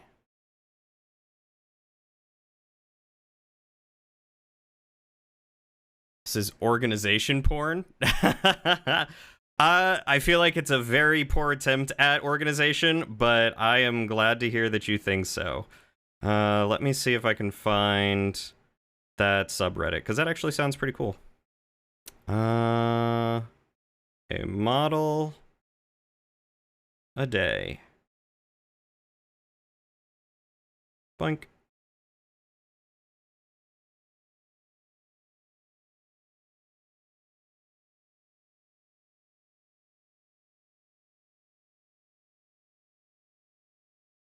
Don't worry about it. It wouldn't be the first time porn has been said on this stream. Now, that doesn't mean it happens here. There was a topic yesterday.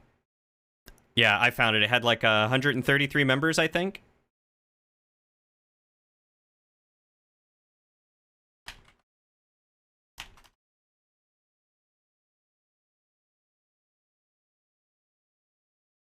I mean, honestly, I could even...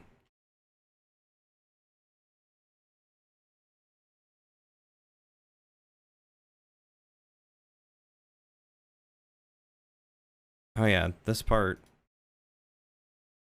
It's part of the ham somewhere. Just gonna put it over here. And so are these pieces.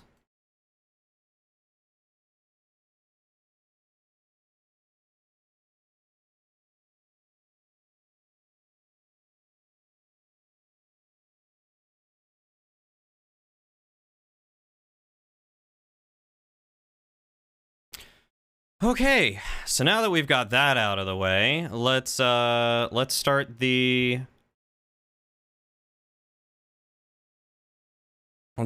actual coloring process, shall we?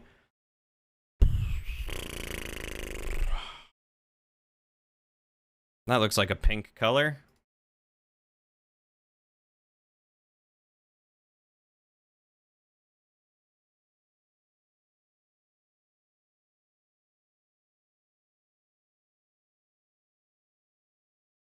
I think that's a little too dark. Is there a lighter pink on here? Doesn't help when I'm color deficient. What's this one? That's dark sea green, apparently. Light slate gray. Rosy brown.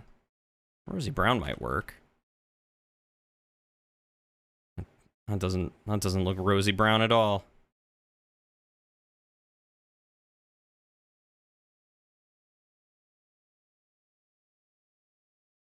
That's also rosy brown, but let's make that brighter.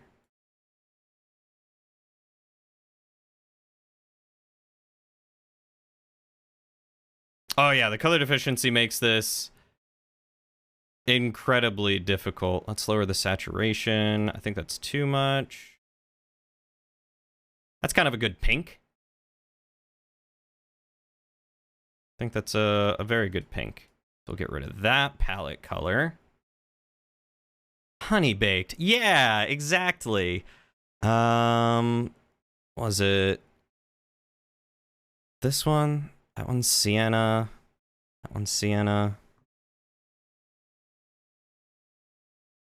Apparently these are all sienna colored.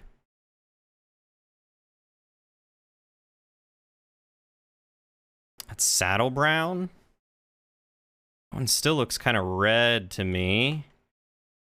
I don't know if I'm wrong, but we'll quickly find out.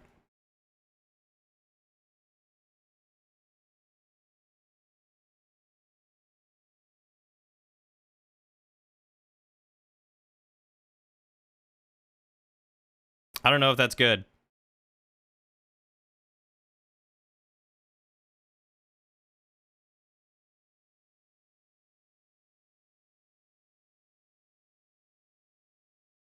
Maybe a touch lighter.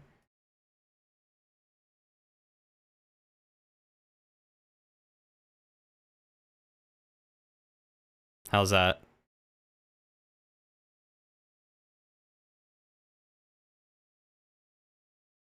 Better? You can try going a little bit lighter.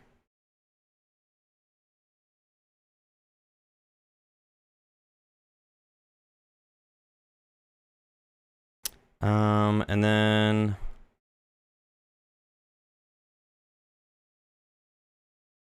what's a good... Where's that look super good? Okay, cool. I'm gonna stay there then. What is a good... I wonder if it would be like a dark pink.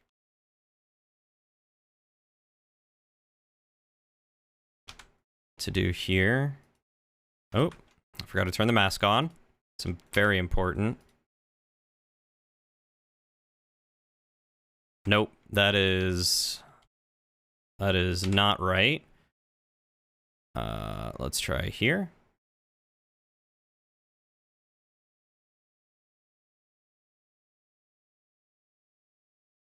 It kind of looks all right. Kind of like a dark, bloodier pink on the outside, just below the skin.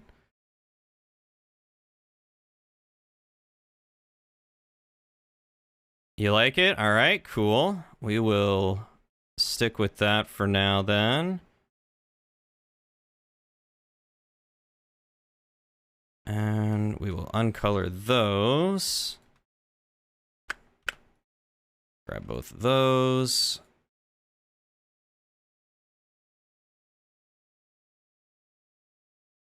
And now we need a good bone color.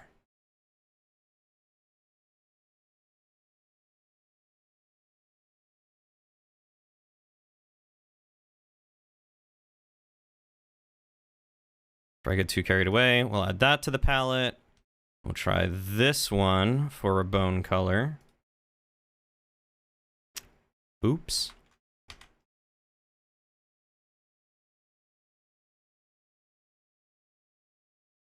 There we go. I think that's a little too dark. Let's see if we can lighten that up. How's that?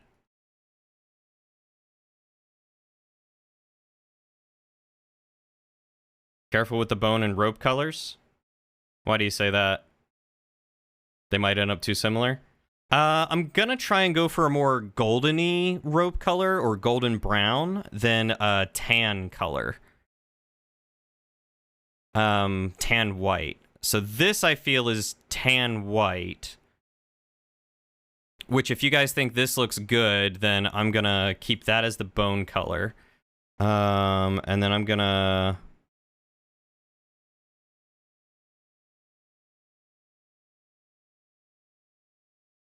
select those and ooh, turned off the mask again. I need to get a good marrow color.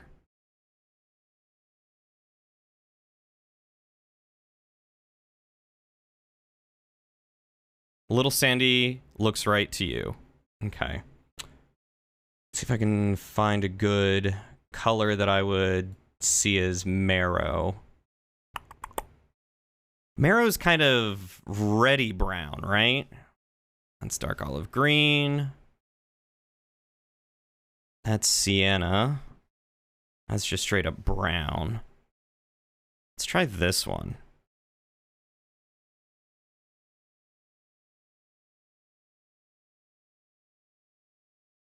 How's that look for marrow on the inside of a bone? Is it a burnt red-brown color? I'm not familiar with it. You thinking something like...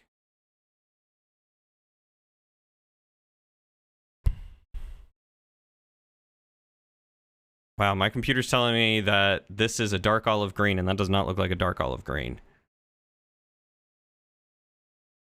Maybe something over here? It's also dark olive green. Maybe like a saddle brown?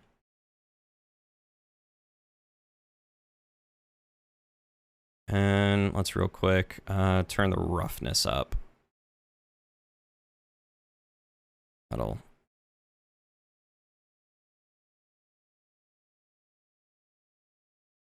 There we go. Material preview. That's a little better.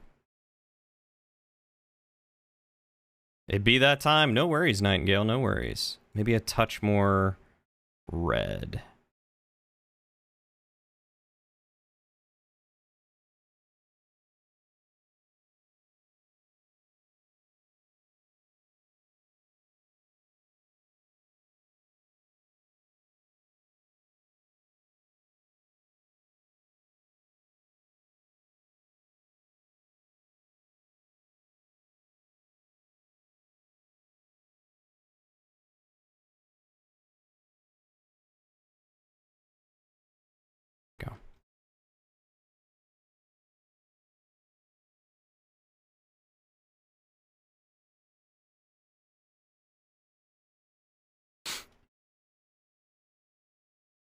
That look good? I think that looks good to me.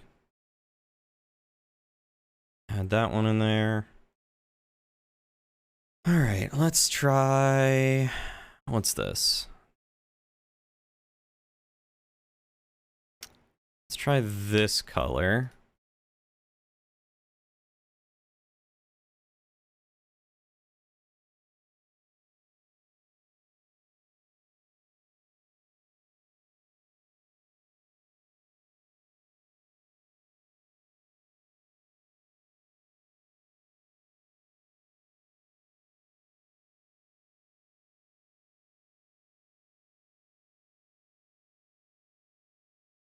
Okay, that should be all the rope.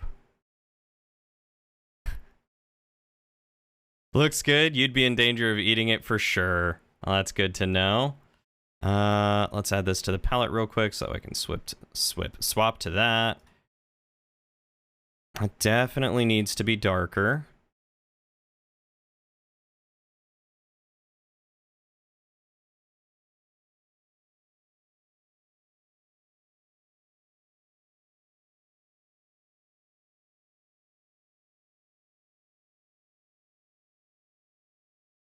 Maybe a little bit more on the green side to get some of that yellow in. I don't know if that's too green.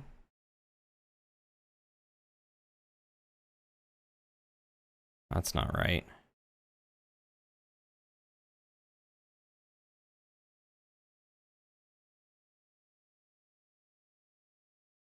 Oh, that would be fun.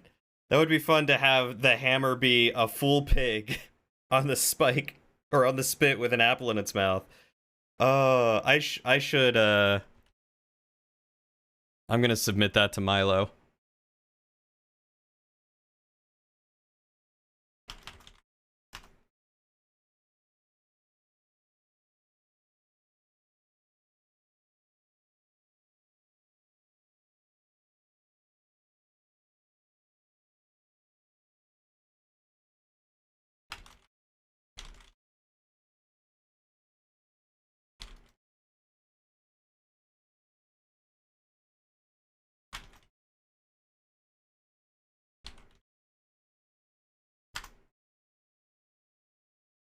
The upgraded heavy version. Oh my god. Or the pork chop, razorback boar on a stick that's an axe. These are all good ideas. The ham hock is the one-handed form, the two-handed is the whole pig.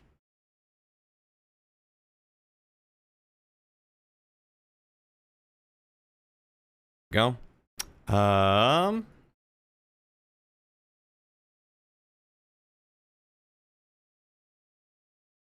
And it oinks when you hit stuff. What do you guys think of the rope? I don't know if I'm feeling it. I don't know if I'm getting the right color that I want.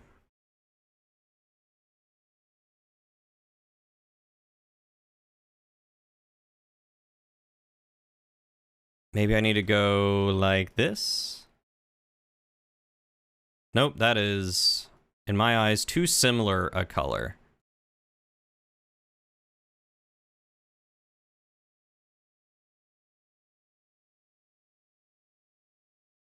Nope. Clicking all the wrong buttons. Don't mind me, guys. That's...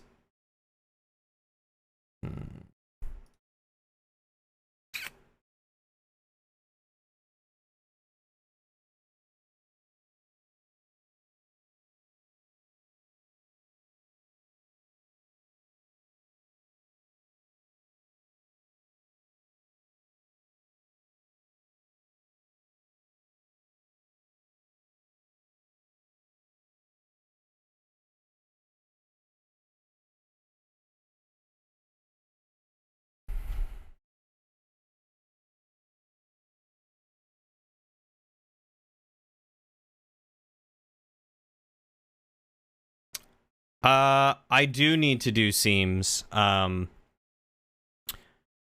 Doing the seams allows me to paint it the way that I'm doing, which is pressing L to select all the linked faces to it, but the seams tell Blender where to stop the connection. So I don't have to do hardcore seams, but it helps with the UV unwrapping and laying it out and then setting them up like this. So now you're thinking of other food enemies. The beetroot sounds like it could be fun. That does sound like it could be fun. I need help on a rope color, guys.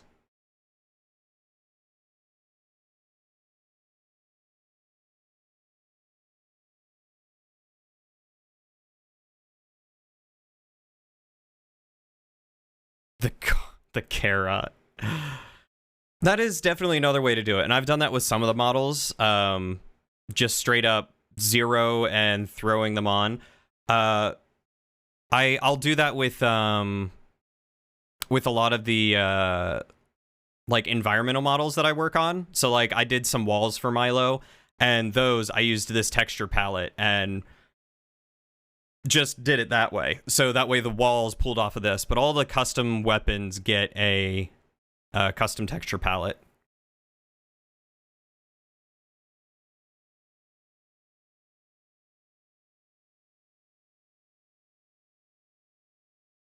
A potato bow that shoots french fries. I love that. Most ropes you've seen tend to be a medium tan unless they're trying to be special. Okay, so we talking like... Nope, that again looks a little too close. Like that? This is what I do instead of a milkshake? Yes. Yes, I attempt to make some money instead of a milkshake.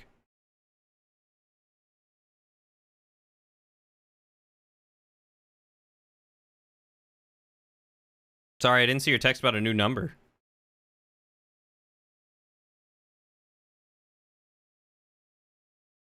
Like a... Are you saying this looks like a light yellow tan like sisal rope? Could try a more golden tan. I would like a more golden tan. I'm not sure how to get a more golden tan. Would that be like upping the saturation?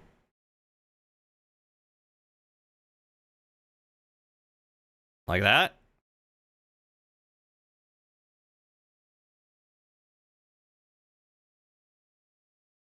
And you said slightly more yellow.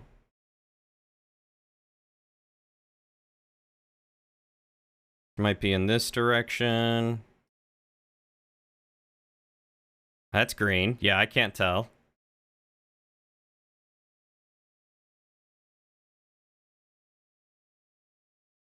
That definitely looks more green. Green and... Right? Green and blue for yellow.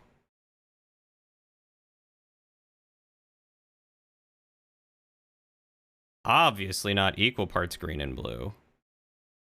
More blue than green? No.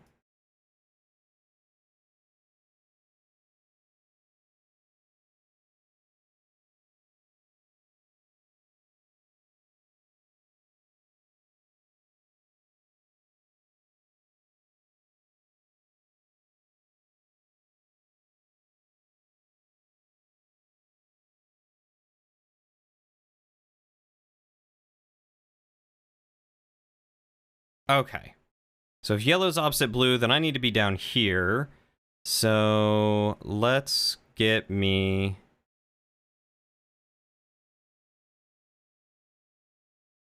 closer to that.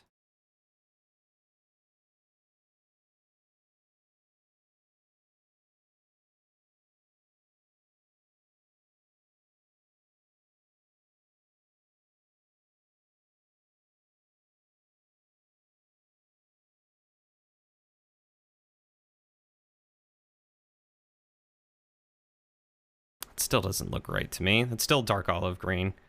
Like 7 o'clock?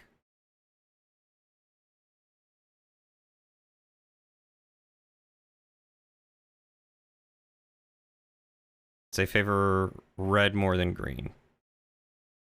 All right, let's bump that up. Dark goldenrod.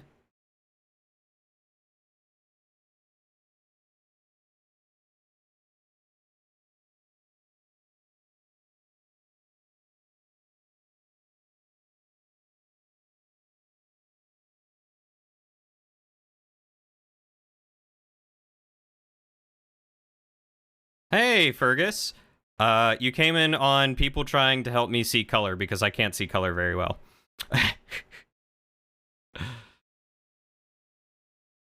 They were but halfway to the center. Okay, so if I... No.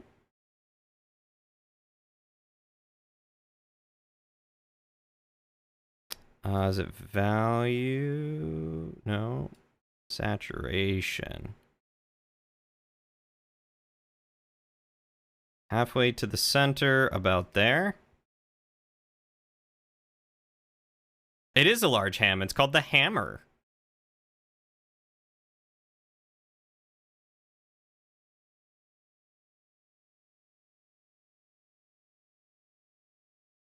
Up a tiny bit, like 2 pixels.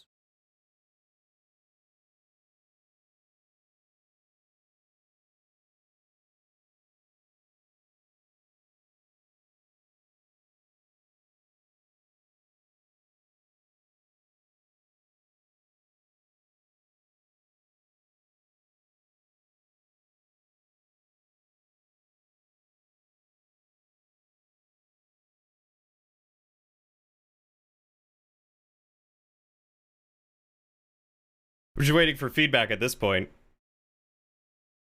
You hate playing Hyrule Warriors Age of Calamity because it's telling you you have been mispronouncing people and places' names for nearly 6 years? Oh my god. Like who?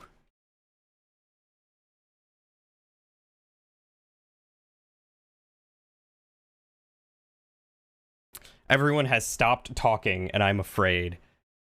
One more smidge up. Okay.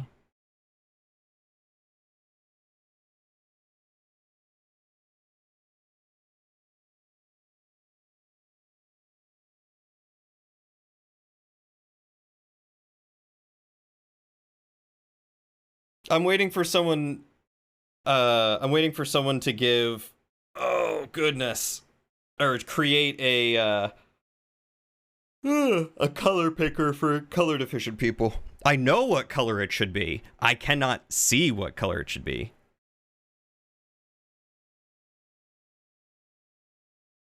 Correct color is... One moment. Gosh darn it. Tell me now. There's an area called the Akala region. I would pronounce it Akala. Akala is apparently the way, but that's full of it.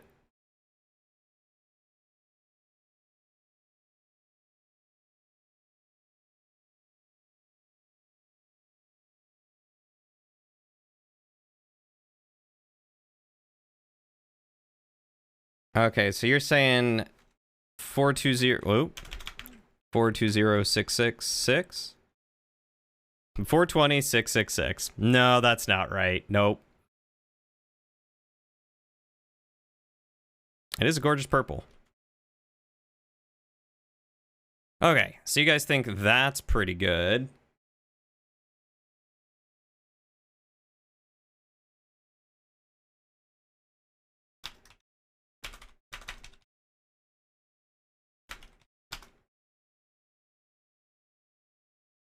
It would make the ham a bit spoiled? Yes. 100%. And I have an idea for the marbled effect, Ingle, so we'll touch on that in a minute.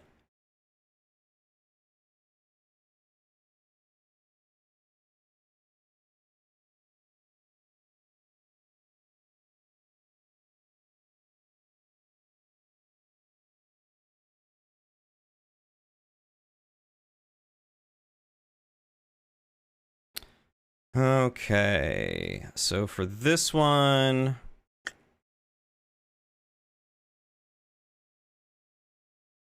a good woody color. I hit linked instead of sample.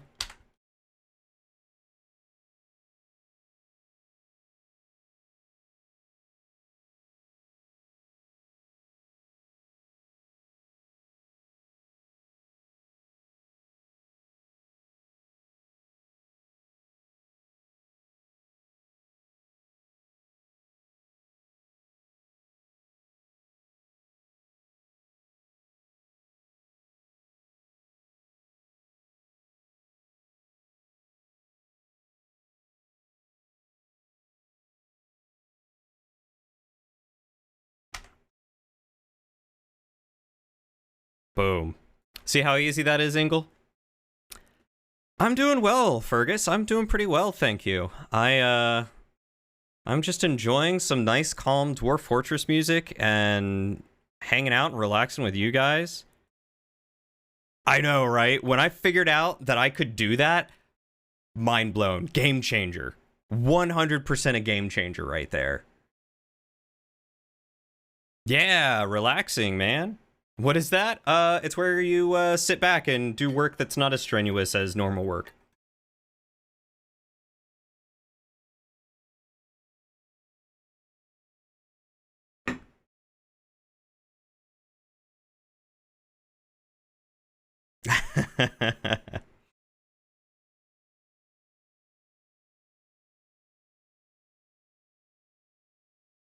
Let's see. Does that look like a solid wood color?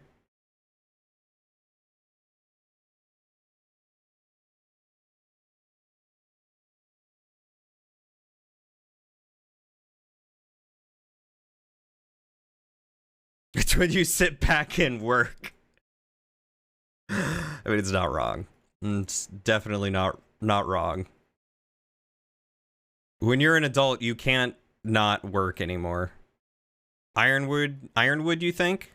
Which type of wood? I don't know. Wood. As long as it looks relatively woody, then I'm good.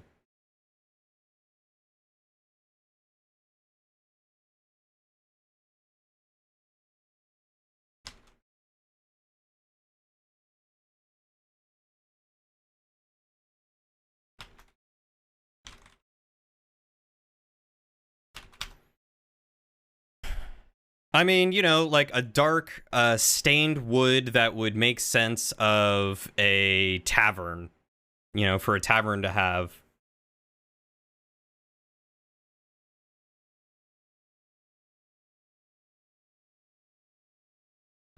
Hi, Lauren. Which number are you working on now?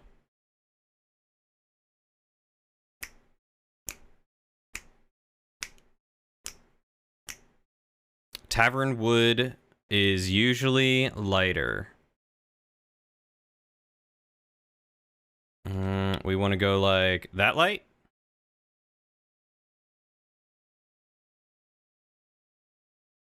I'm trying to think of find a good wood color for the mugs. I was just saying hi. And what number are you on? So for the record, that is currently how it looks. And that is how it did look.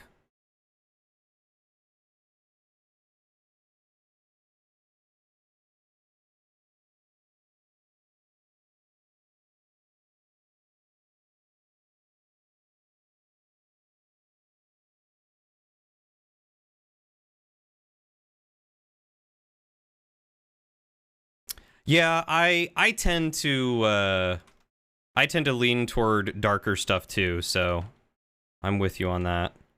I like the dark. We'll stick with the dark.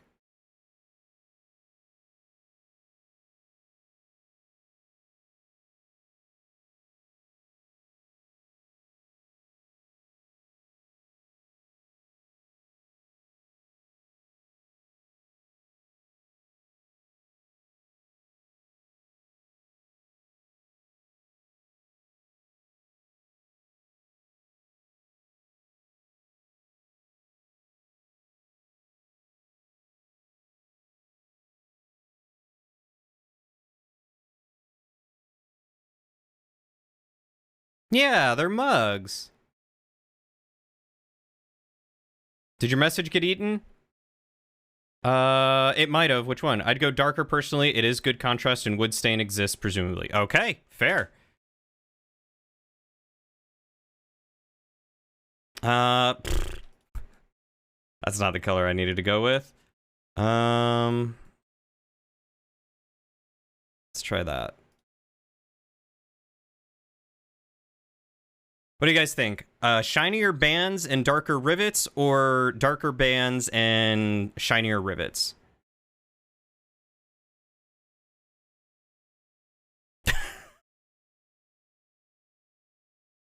The wood ought to be a much more of a maple stain with an a maple with an espresso stain, rather than an oak with a Jacobean wood stain.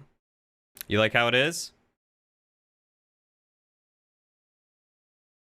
Alright. We can always come back to it. But I kind of like that too. And then we just gotta darken the rivets. You're also a part-time carpenter. I figured you were either BSing really well or you had some knowledge. But I agree. I mean, I don't know what either of those colors look like.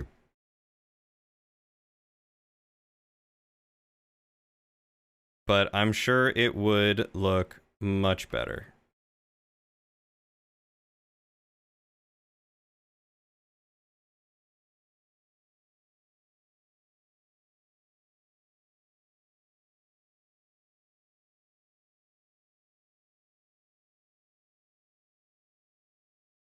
Oh, it's pretty close to what you meant? Hey, we are inadvertently getting there. You know what, Ingle? You are very correct that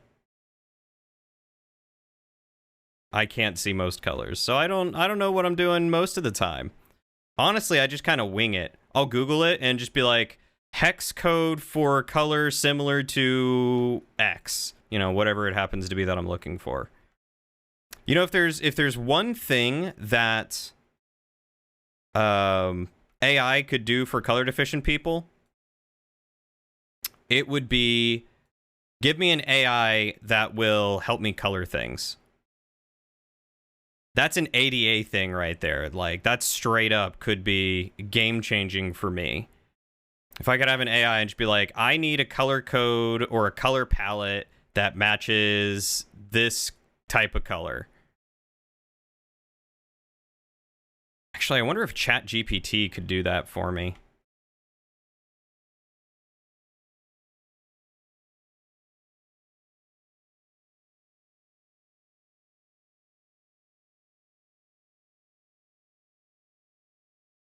Color GPT?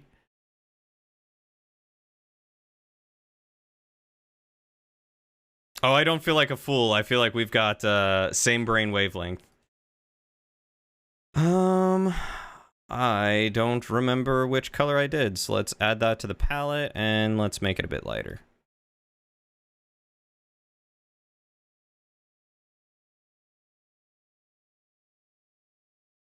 A white ash with ebony. I like the sound of that. There we go. Some nice light color rivets.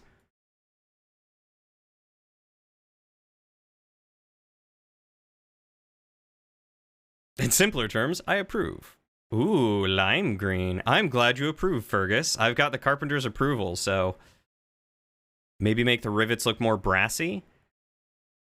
I could, but I don't know if brass would necessarily look that good on them.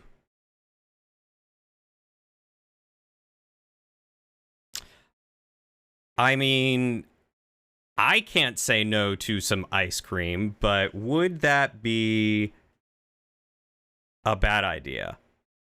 Is the real question.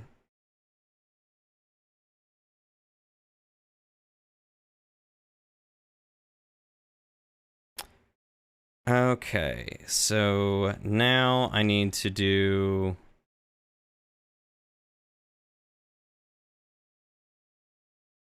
this to the, I think to the metallic.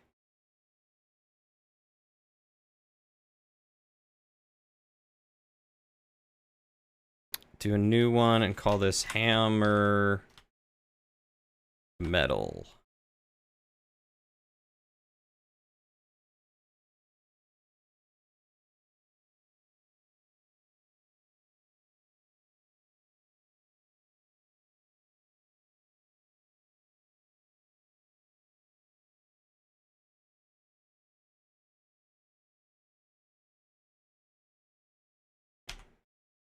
Oh, that's not what I wanted.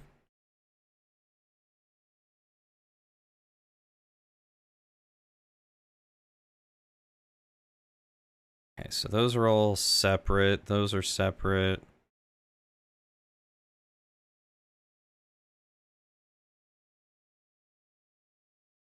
And if I just take this...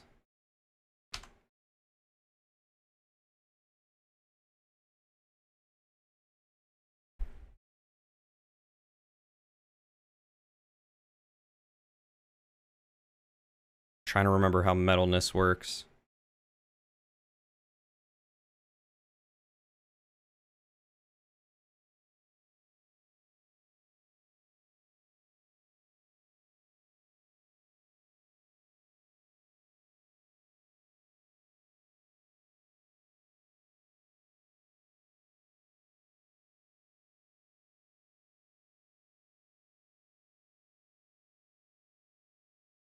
I think metalness is on a black and white scale.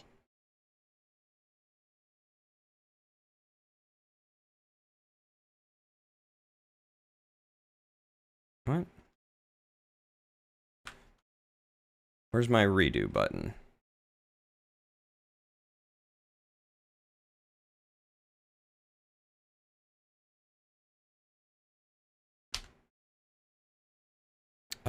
So I think then I want these to be entirely white. And then if I go back to here,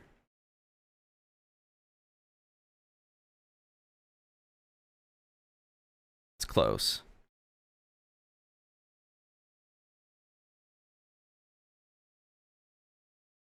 I said no to ice cream earlier because my tummy was full, Lauren. Might as well suffer without ice cream and have that tomorrow.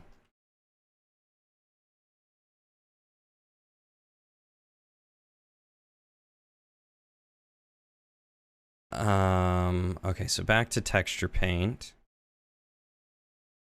See, and here's the fun part. I can just...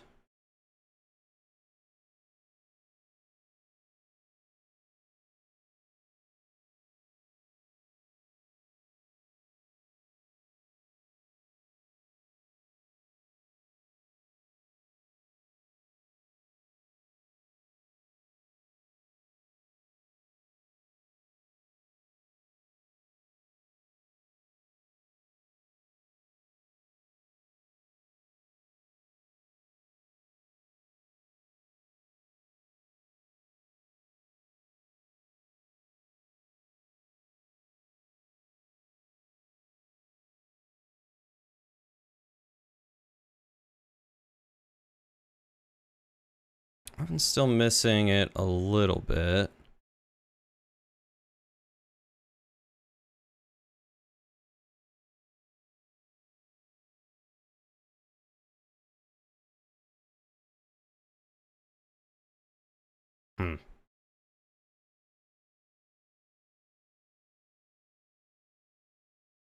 Hematite?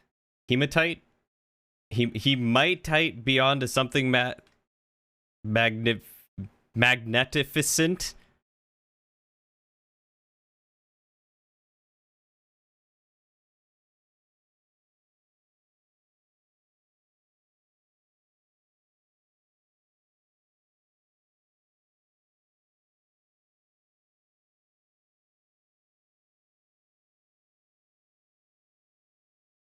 Okay, so not those. Those are the tops and bottoms.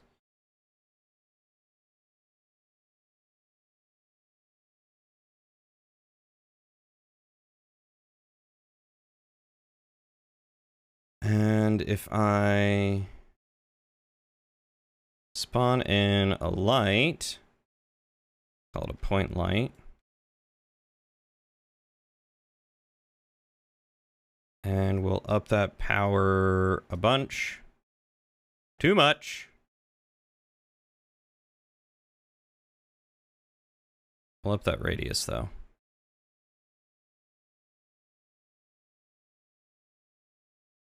Is this because the roughness is up all the way?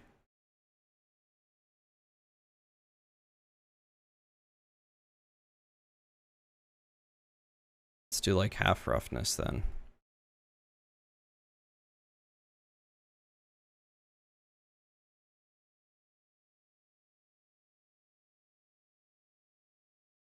Do I need to...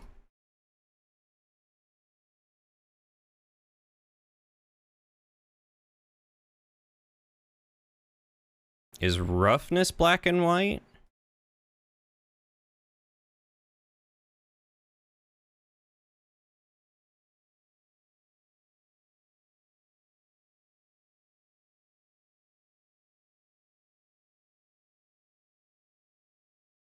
You'll get ice cream in 28 minutes? Perfect. Yes, exactly. That is precisely what you need to do.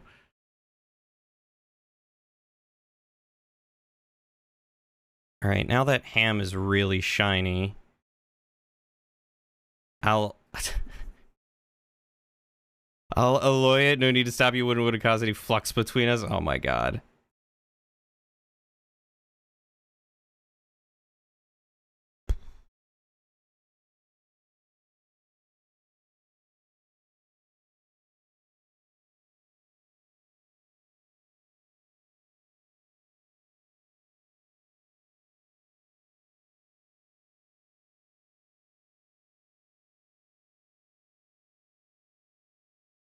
Okay, so the metalness is working. It is making it shiny.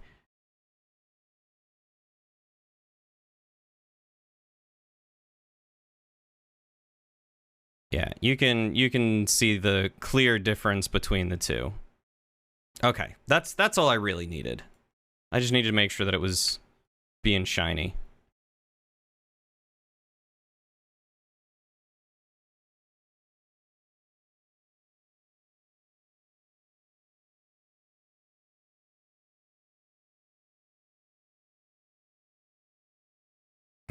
Texture paint. Let's clean this up just a smidgen.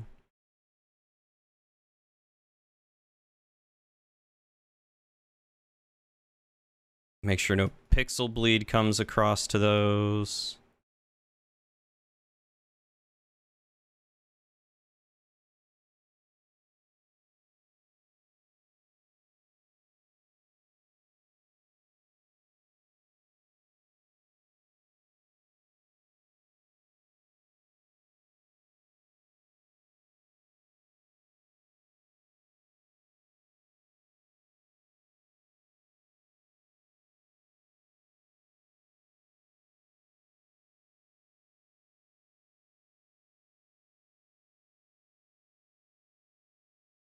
No pixel bleed here.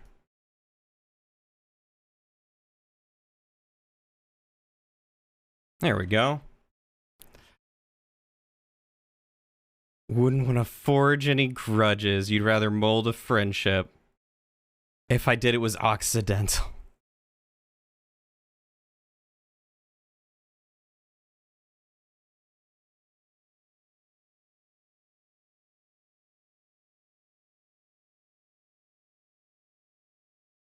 You're really running out of puns? You're losing that spark, aren't you? You've got it together.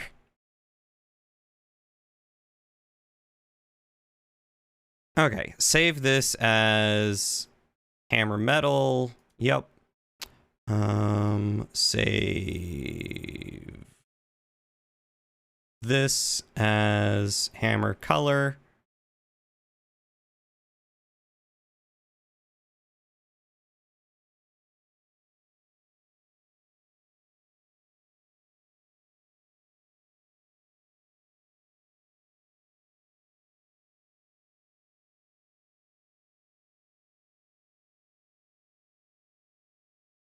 Oh, and the last thing that I meant to do, Ingle, that I was telling you about.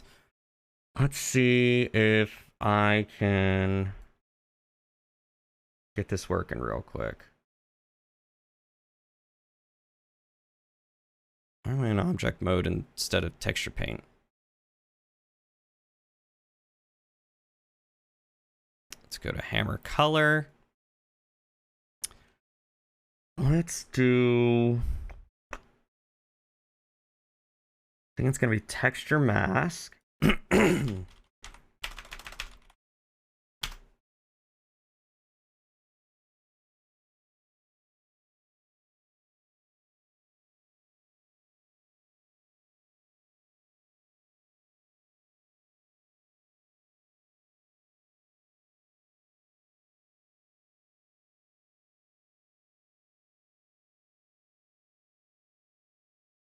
Gonna do marble here.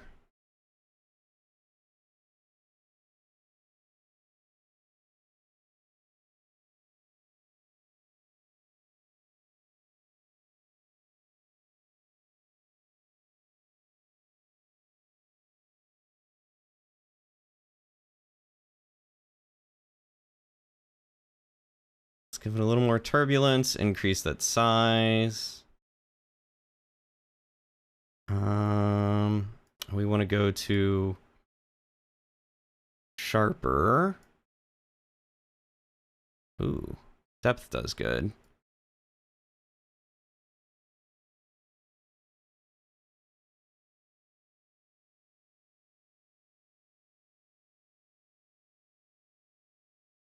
Mess with these a little bit.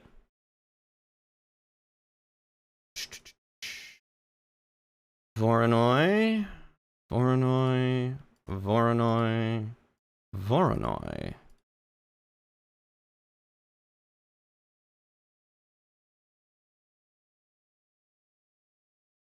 Sure, why not? We'll do a Voronoi.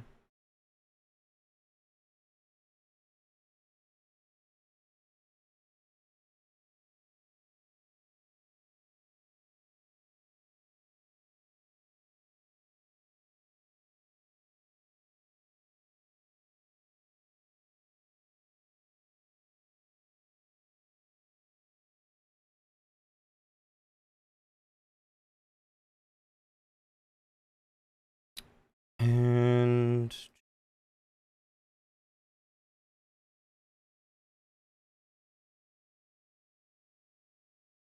we want to do this with a lighten, I think.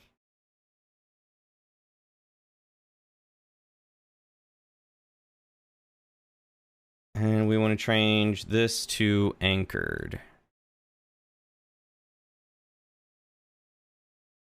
Okay, that's not quite doing what I want. Your body says sleep now, no ice cream. All right, Nightingale, go get yourself some sleep and then get ice cream tomorrow. That sounds like the much better deal.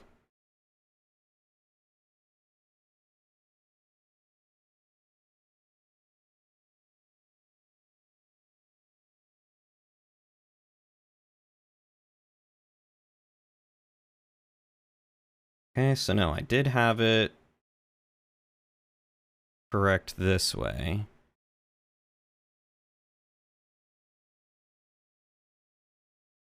Oh, interesting that it's black there. If I turn off clamp. Maybe it's because I have this on random? No, I want it on random. Hey, Sej. What you have here, my good friend, is me trying to do some texture painting.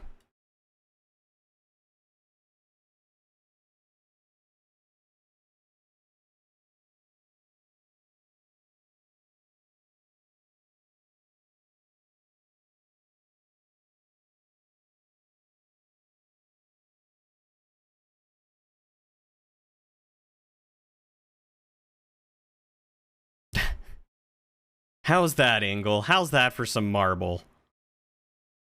Let's turn that turbulence down.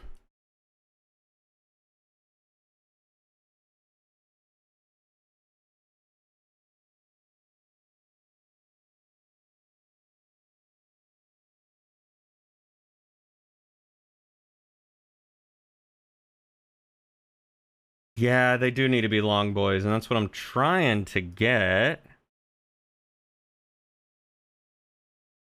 I wonder if it's because I'm doing a mask. Let's just try... Ah, texture. That's what I've been wanting.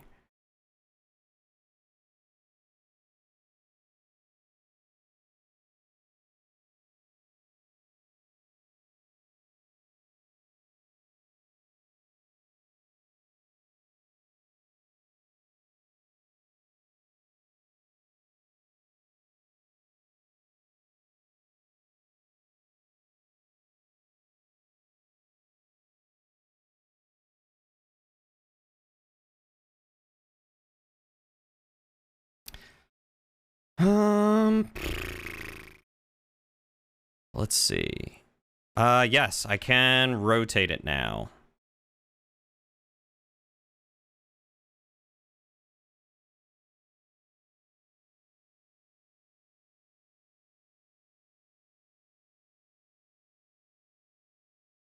How have you been doing, Sej? Been a lurky turkey, but you must head to bed. Got work in the morning. Well, thank you for the lurk, Tricky. I really appreciate it. You have yourself a fantastic night. Take good care of yourself. I wonder if I can make them thinner.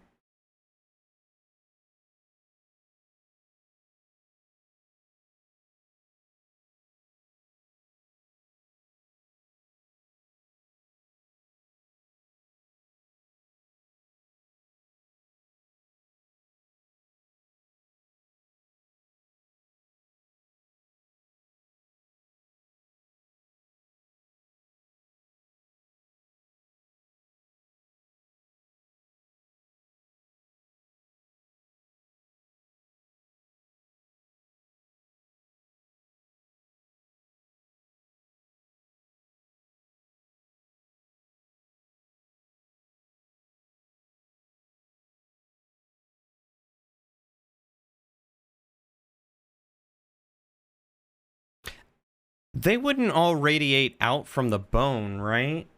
Like, hold up. If I... ham leg.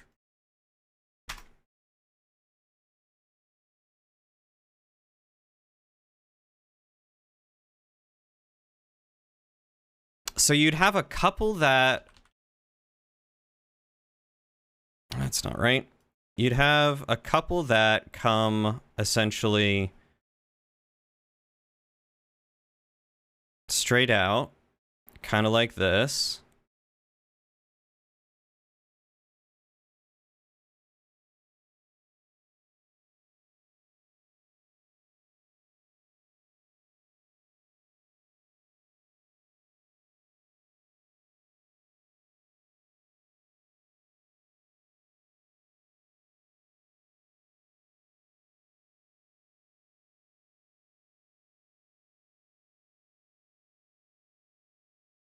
And then you'd have some that are...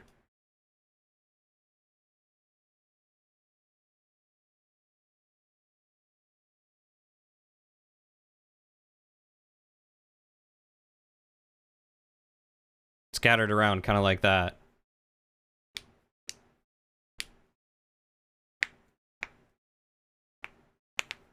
Can I be amazed that wired headphones are harder to use on your system than wireless? Is that because you can't get to the headphone port in the back?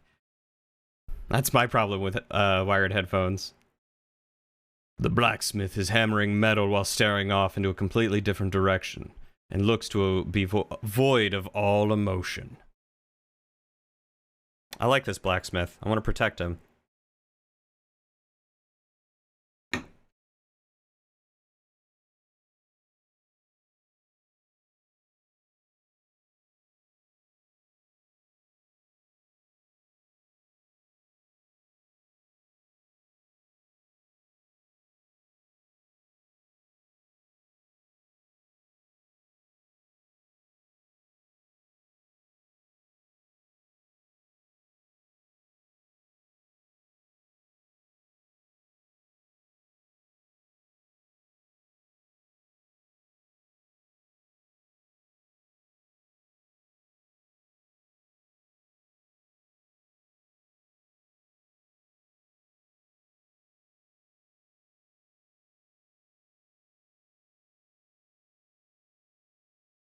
Weird that your video player doesn't like to use either when launching.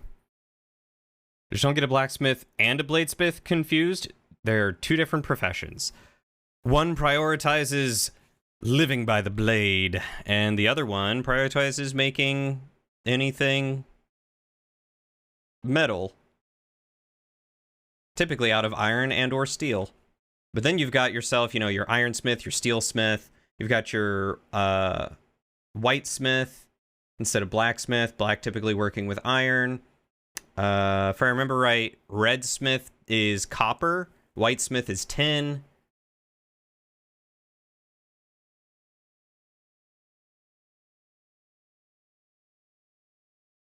I literally just looked up like ham legs.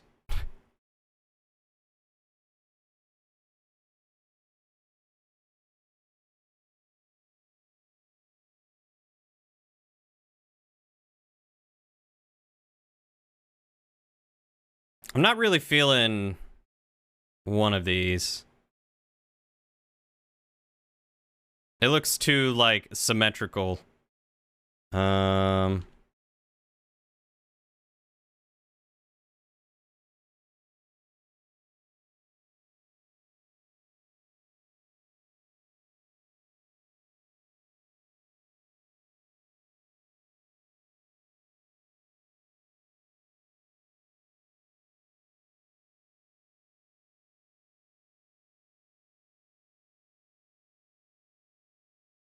Bluesmiths who forge monster abilities.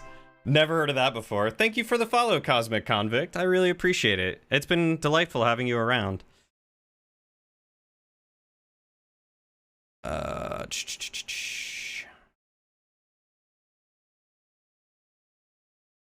just get rid of this for a moment.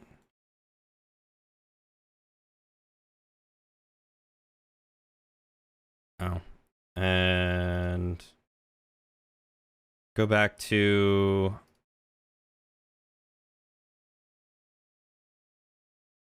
line.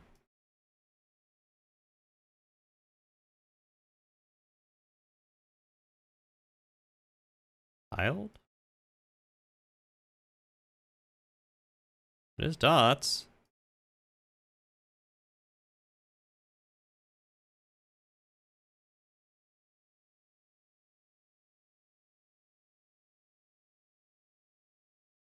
Why pink no work?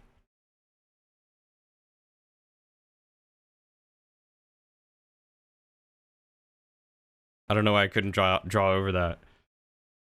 Thank you, Jackie. Have a wonderful night. Dream of ham. Dream of ham.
There we go. I actually think that looks pretty good.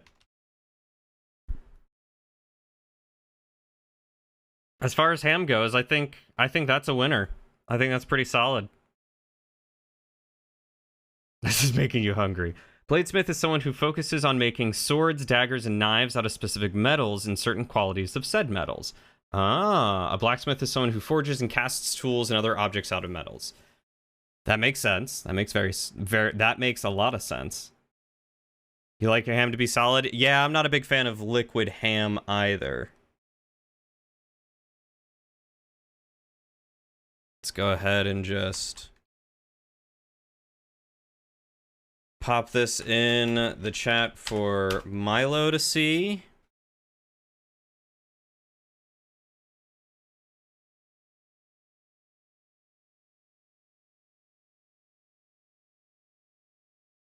And I think that's I think that's a completed model, y'all. Not liquid or ham jelly. Do they make ham jelly? Oh, God, a ham smoothie? Disgusting. That sounds gross. I would not like to think about that.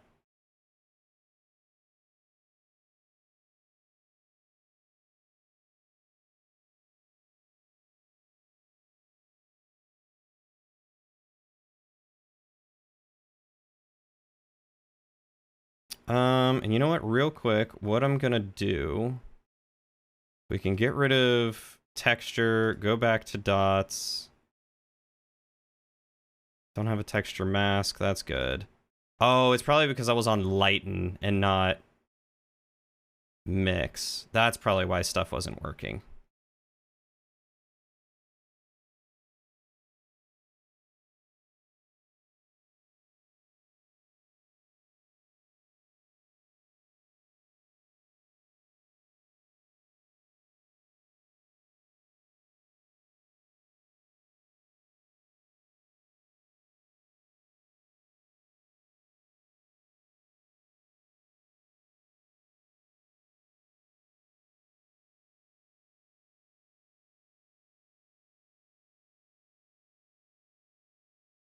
So if you're wondering what I just did,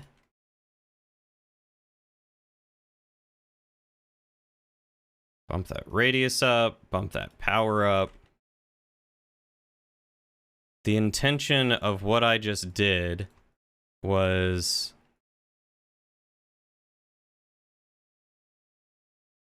what did I have that connected to? Metallic, I think. Hey guys, little secret. Ham, the top of the ham, now made out of metal. In case you were wondering. To give it that shiny look. So that way when you're swinging the ham around, the ham will also be shiny.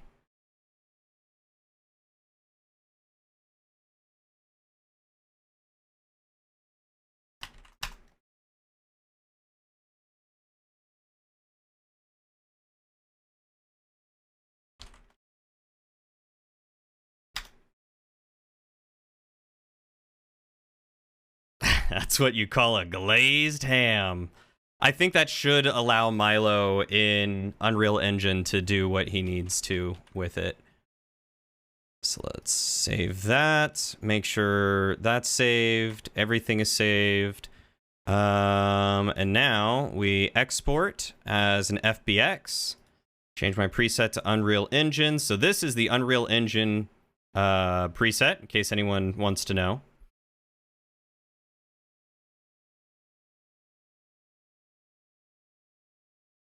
And then we just hit export. And now if I go into my Blender projects and find the hammer,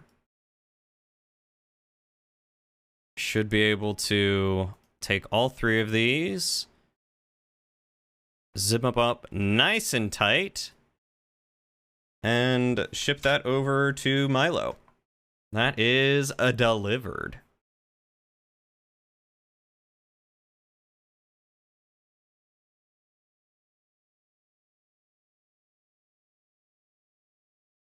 He just replied going, LOL, so good. So I'll let him play with that, see what he thinks, and if I need to adjust anything else. But otherwise, shiny ham top, shiny metal bits. I think we're good. Yeah, I would genuinely love to see this in the video too.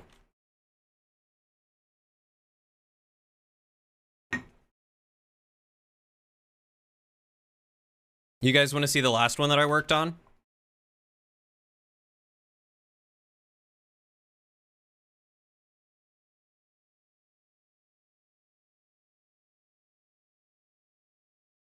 If I set the mug origins to where it touches the rope, would it make it easier for them to jiggle? I don't know. I don't know how Milo would do that, because technically this is all one mesh. And if he wants to make them jiggle, I think I would need to separate them from the mesh and move their origin points, because I could probably do that.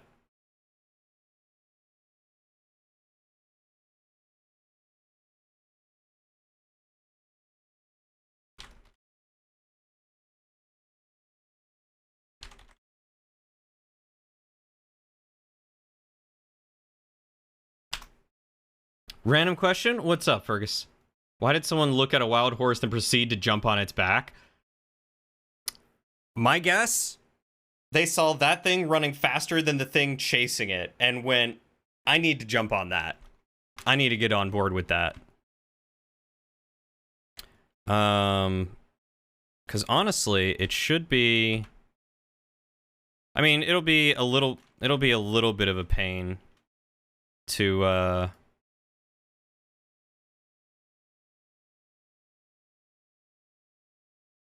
to get everything selected, but should be able to get most of it and then separate it pretty easy.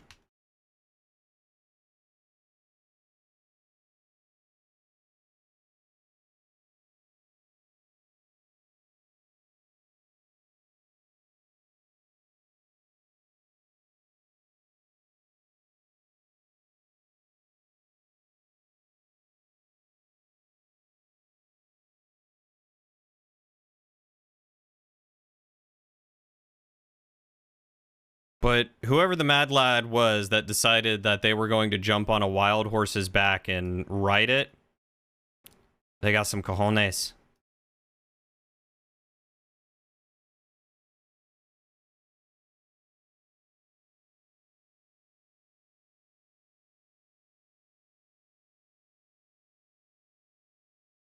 But yeah, I could just simply separate these by selection.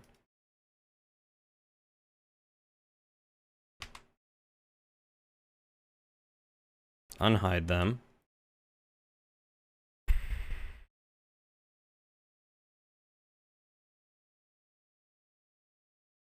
Hide the ham real quick. So that way I can make this super easy on myself.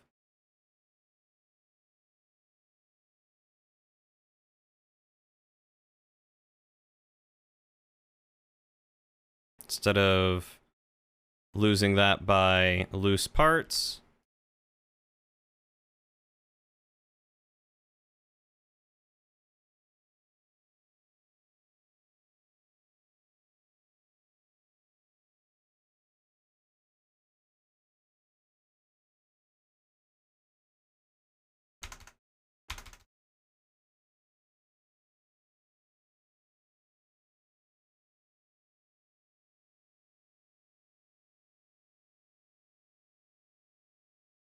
And then bring the ham back. And either that or they were teenage boys and were daring each other as your guess. That would also make a lot of sense. And then affect only origins.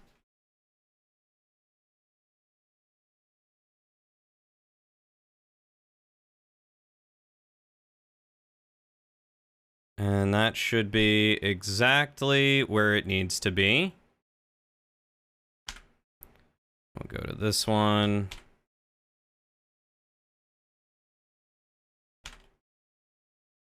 Go to this one.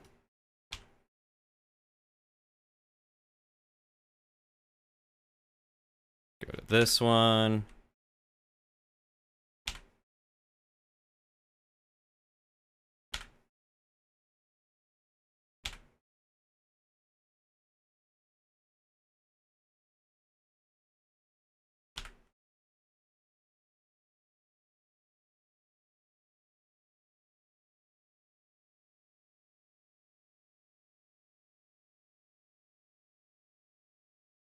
There we go. All their origins are set. And so now we just select them all and select that one last. Control P, parent. So now they'll move around with it, but they are their own individual thing and could have their own physics.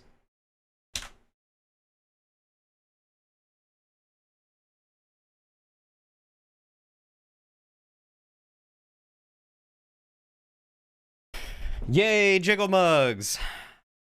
Guess that's the real question. Is Milo's game gonna have jiggle physics? Do we need to worry about that? So now what I can do is re-export this. So I got the same presets, overwrite the file, go back to Blender, projects, the Bloodlines, the Ham-mer, delete the old zip, and re-zip it.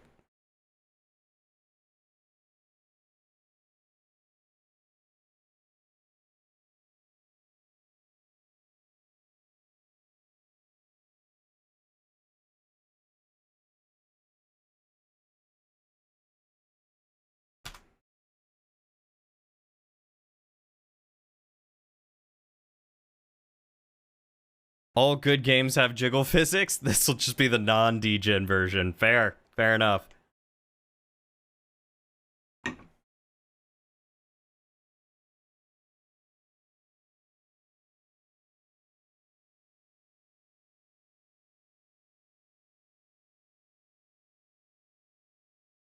I'm very happy with this one. I'm surprised this one didn't take me as long as I thought it would. I probably would have been done a lot. I don't know. The colors could have screwed me up for a while. I was going to say I probably would have been done a lot sooner if I wasn't streaming it, but I don't know. This has been 3 hours, and I think I worked on it for 30 minutes earlier, and that's what I started with, was what you guys saw me working on for like 30, maybe 45 minutes earlier today.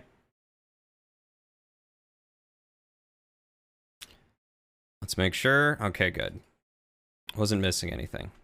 Hey, Test. What's going on, my dude? Okay, bye, Test. Have a wonderful night. Yeah, pretty good turnaround on it. You beat the Plains boss? I don't know what the Plains boss is, but congratulations. Your ultimate Vikings. I don't want to know what the Plains boss is either, for the record. I've yet to get there myself, but I will. By golly, I will.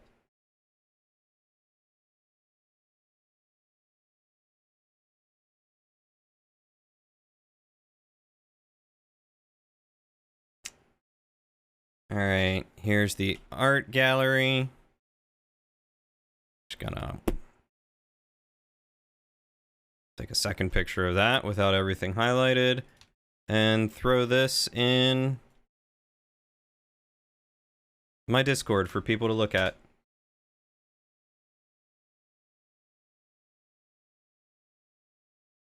No worries, Test. I think I was about ready to end anyway because I've been going for 3 hours. Thank you.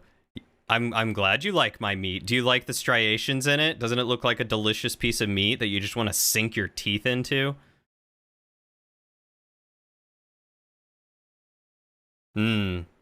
I don't believe I'm streaming Valheim tomorrow, Ingle. I think I'll be doing more Hi-Fi Rush.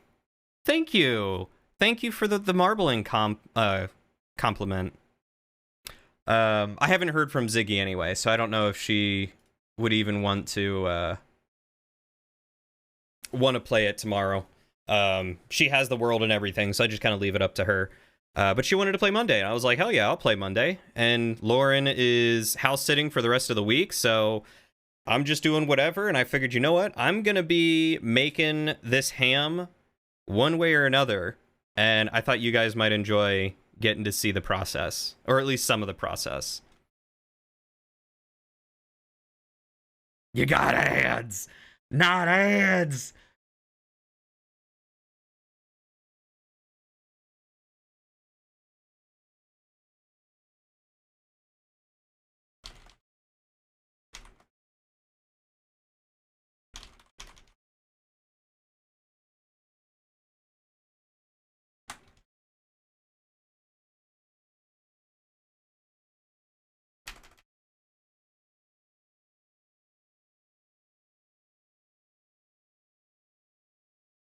Love you, Test. Get some good rest, my dude. Take care of yourself. Oh yeah, great for sleeving cards. Just sitting here chatting, I've really enjoyed it, honestly.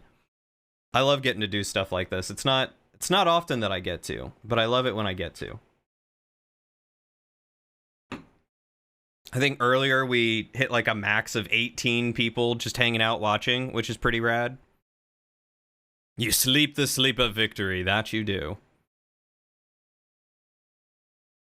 You love how the veins look in my meat? Thank you. Wink. You know what?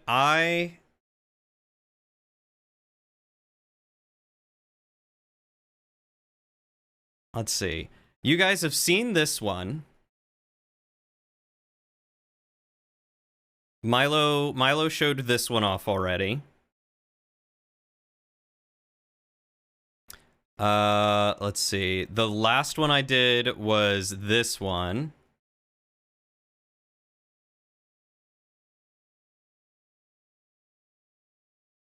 Oh, you hadn't seen that. Hold on. I'll show you what it looks like in the game.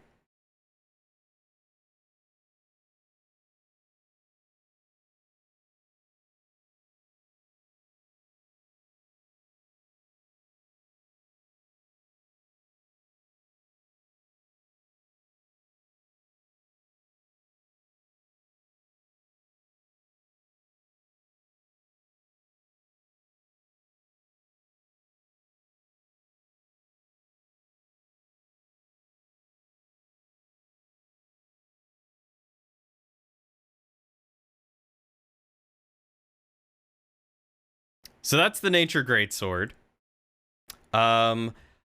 Milo hasn't checked out how the translucency is going to look, but he wants it to be translucent, similar to the slime sword, if you remember that one. So that should be translucent. I think this piece, and this piece, and this piece should all be translucent. Like, you should be able to see directly through it.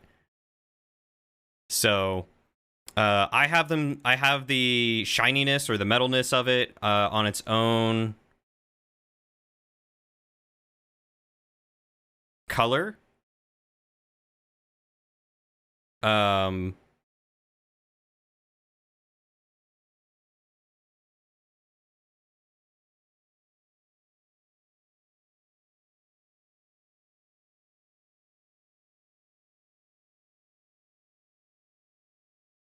Actually, no, I don't have them on their own color. I have them on their own. I have them as their own object. They're not joined together. So, like, all the glass is separate from all of the hilt.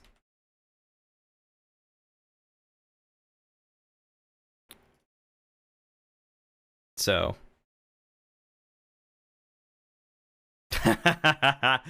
We'll see. You might be able to get that. And then here, I will go back to the Nature Greatsword. So you guys can get a look at that. With the fun little mushrooms and stuff on it, and some separate floating leaves, and this one turned out really well. This one took a while. This one was a tough one to get it to look just right. But when we finally got it how we wanted it, mwah, chef's kiss. This one was good. He immediately put it in and did a video with it, which I thought was hilarious. Here's another one.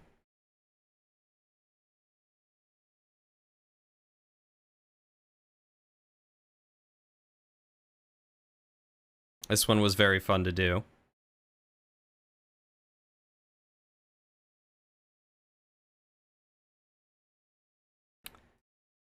Yeah, lot of big swords. Pa, pa, pa, pa.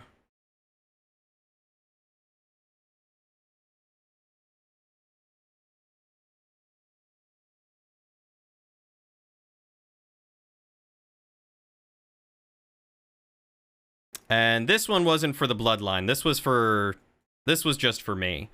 But this one was fun to do.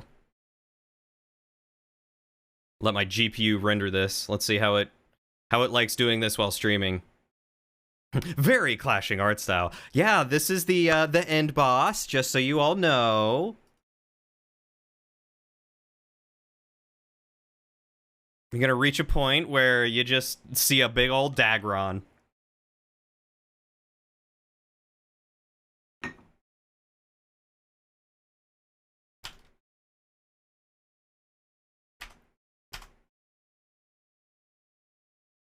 Yeah, the end of the game goes very Inscription. You get to a very high-res world. Exactly. But yeah, this one was fun to do. This one was very fun to do. I had to remember how to do a proper particle system for the foliage. And then I just threw together a quick...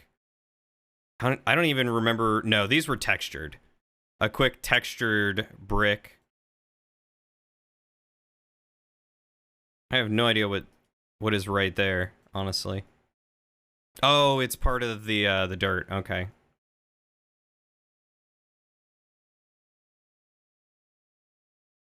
Let's see.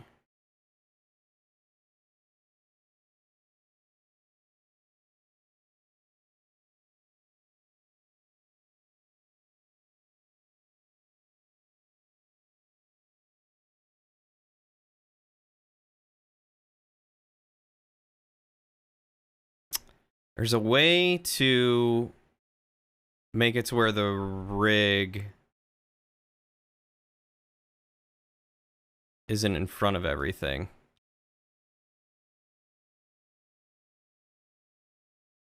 There it is.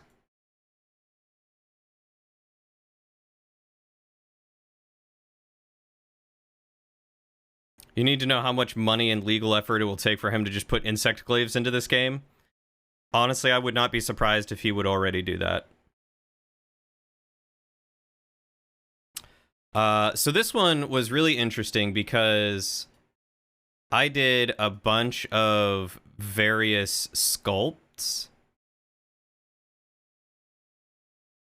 for this guy. So, like, you know, starting off with the basics. And then I think this was the remesh of him.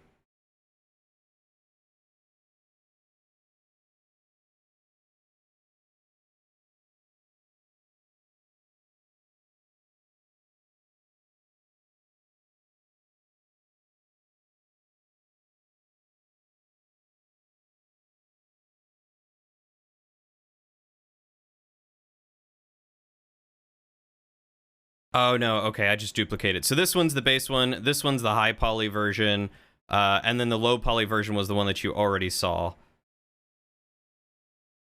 Actually, no, there's two under here. So let's hide that one. I think this one's the high poly version? Yeah. 4 million.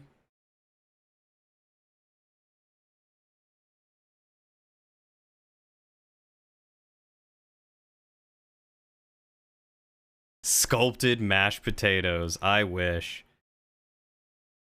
I'm not quite going all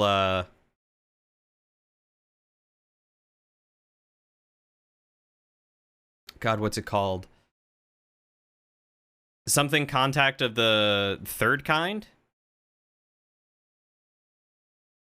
1889 is the actual final count. Dear God.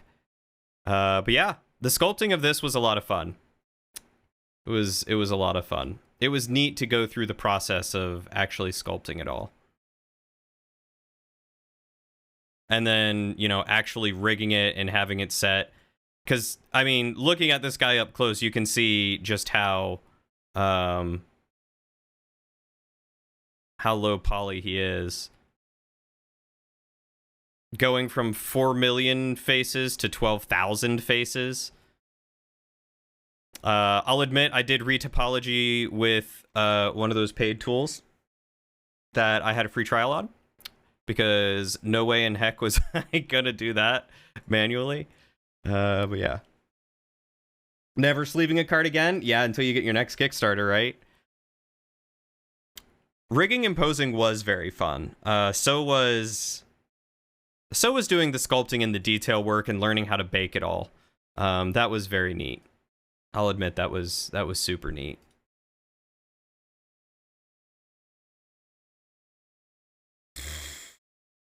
Yeah, I think that's all I've done recently. I've got a couple of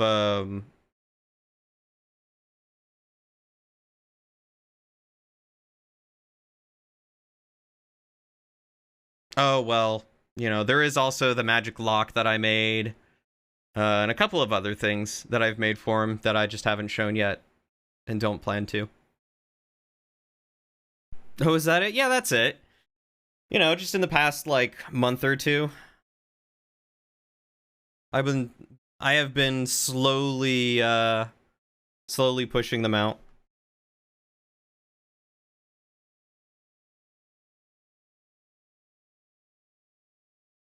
But it has been a lot of fun.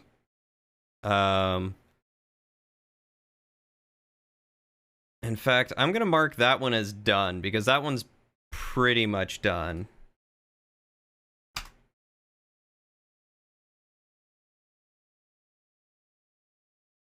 And the glass sword is pretty much done. He just has to tell me it's good. And that is 3 models of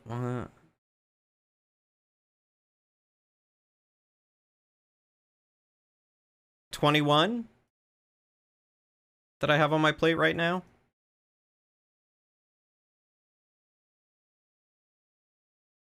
Watermelon. Oh, yeah. Watermelon. Yep. Yeah, that's here, I'll show you what it looks like without my face in the way.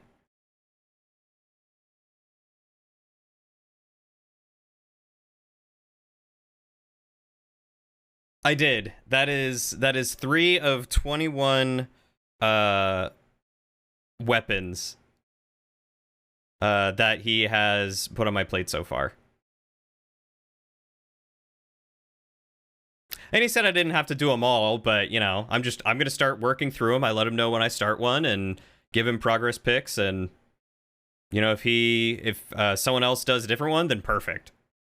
No skin off my back. I'm doing this for fun. I'm happy to contribute. I mean, he is paying me for it too. So, you know, when I actually deliver one, I do get paid for the time. But, you know. Yeah, some of these are going to be really interesting. I'm not exactly sure how I'm going to do some of these.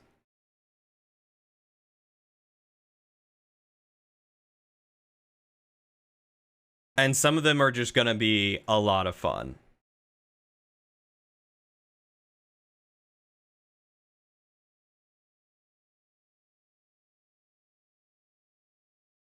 I don't remember what he's shown to the entire Discord yet, so I'm just gonna leave it as that.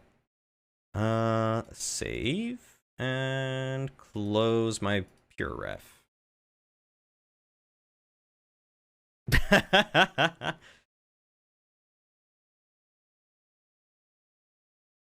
Yeah, I'll definitely be taking my time and enjoying it, and I've learned so much. Your curiosity is peaking and peaked. Good. Because Ingle, anyone currently watching, I think, has been the only people to see those, aside from a select few, have been the only people to see what I have done so far. So you've got some insider knowledge.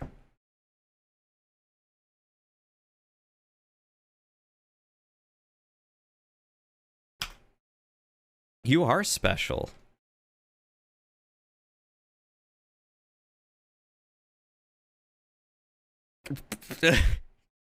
I'm sorry, what have you been doing?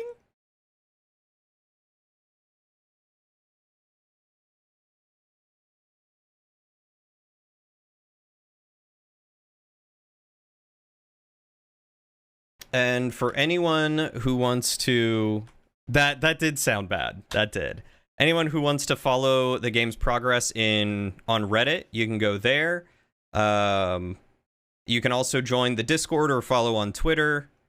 Actually, I can just 1v8 dueling. Ah, there's the Discord. There's the Twitter. Here's the Instagram. Was this martial arts or was this fencing? But most importantly, if any of you guys are interested in anything that I've shown you about the game, click that link to go to Steam or look it up on Steam. It's The Bloodline and add it to your wish list. Because that is something that helps him out big time.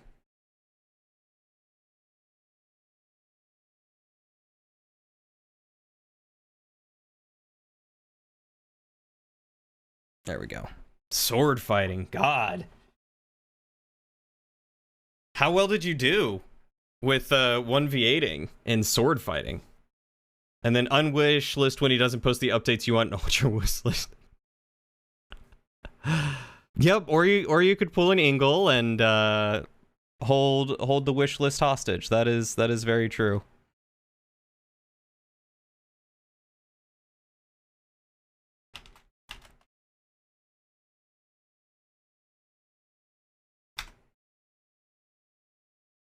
All right, who do we have a streaming tonight? Who's doing what?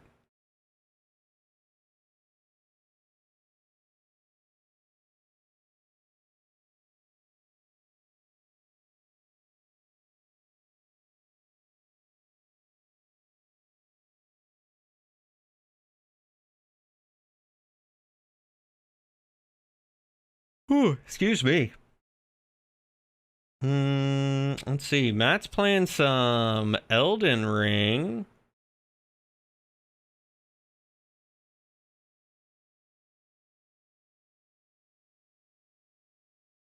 You won 6 out of 10? Okay, that's impressive. You needed more pause screen? All right. There's the pause screen. Is that what you wanted? Oh, from Milo.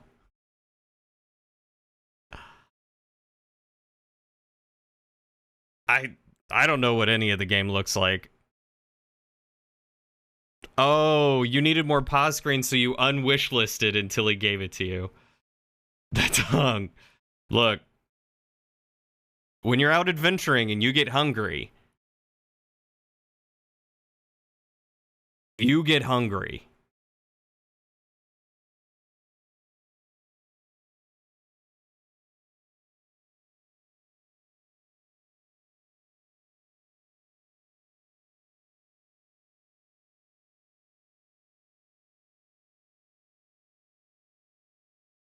Okay, but really, I think that is a good point to stop for the night. My inner symbiote comes out? Yes. Yes, it does. And it craves the flesh. Oh, yeah, 9:30. I've been going for 3.5 hours. I'll be streaming tomorrow, though. 7 p.m., an hour later than I did tonight, 7 p.m. Pacific. And we will be playing Hi-Fi Rush. So if that's something you're interested in, come by then. Otherwise, we're going to raid out to Matt, who's playing Elden Ring. It's still early for you. What time is it for you, Fergus? It's only 10:30? Oh, okay, so you're mountain time. Okay, that's not bad. Oh, no worries, Ingle. I look forward to hearing how Monster Hunter board game goes, honestly. Anyway, the top message is for subs. The bottom message is for followers or non-subs. So if you guys would be so kind as to come along with me to raid my dear friend Matt, who is wonderful and has taught me so much, and is a big component of some of the updates to my stream that I'm going to do once I get all my artwork finished. So once I get that updated artwork, you guys are going to see a whole new screens, whole new everything. It's going to be great. Oh my god. You have to get up at 5? You should go to bed.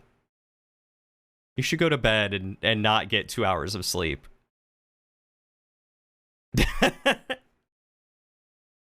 All right, don't go to bed. Don't go to bed.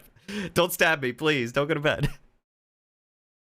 But take care of yourselves, everyone. Take care of each other. Be kind to yourselves. Be kind to each other. Stay hydrated. I need to go get some more water. Get some sleep, Fergus, and I'll see you all on the next adventure.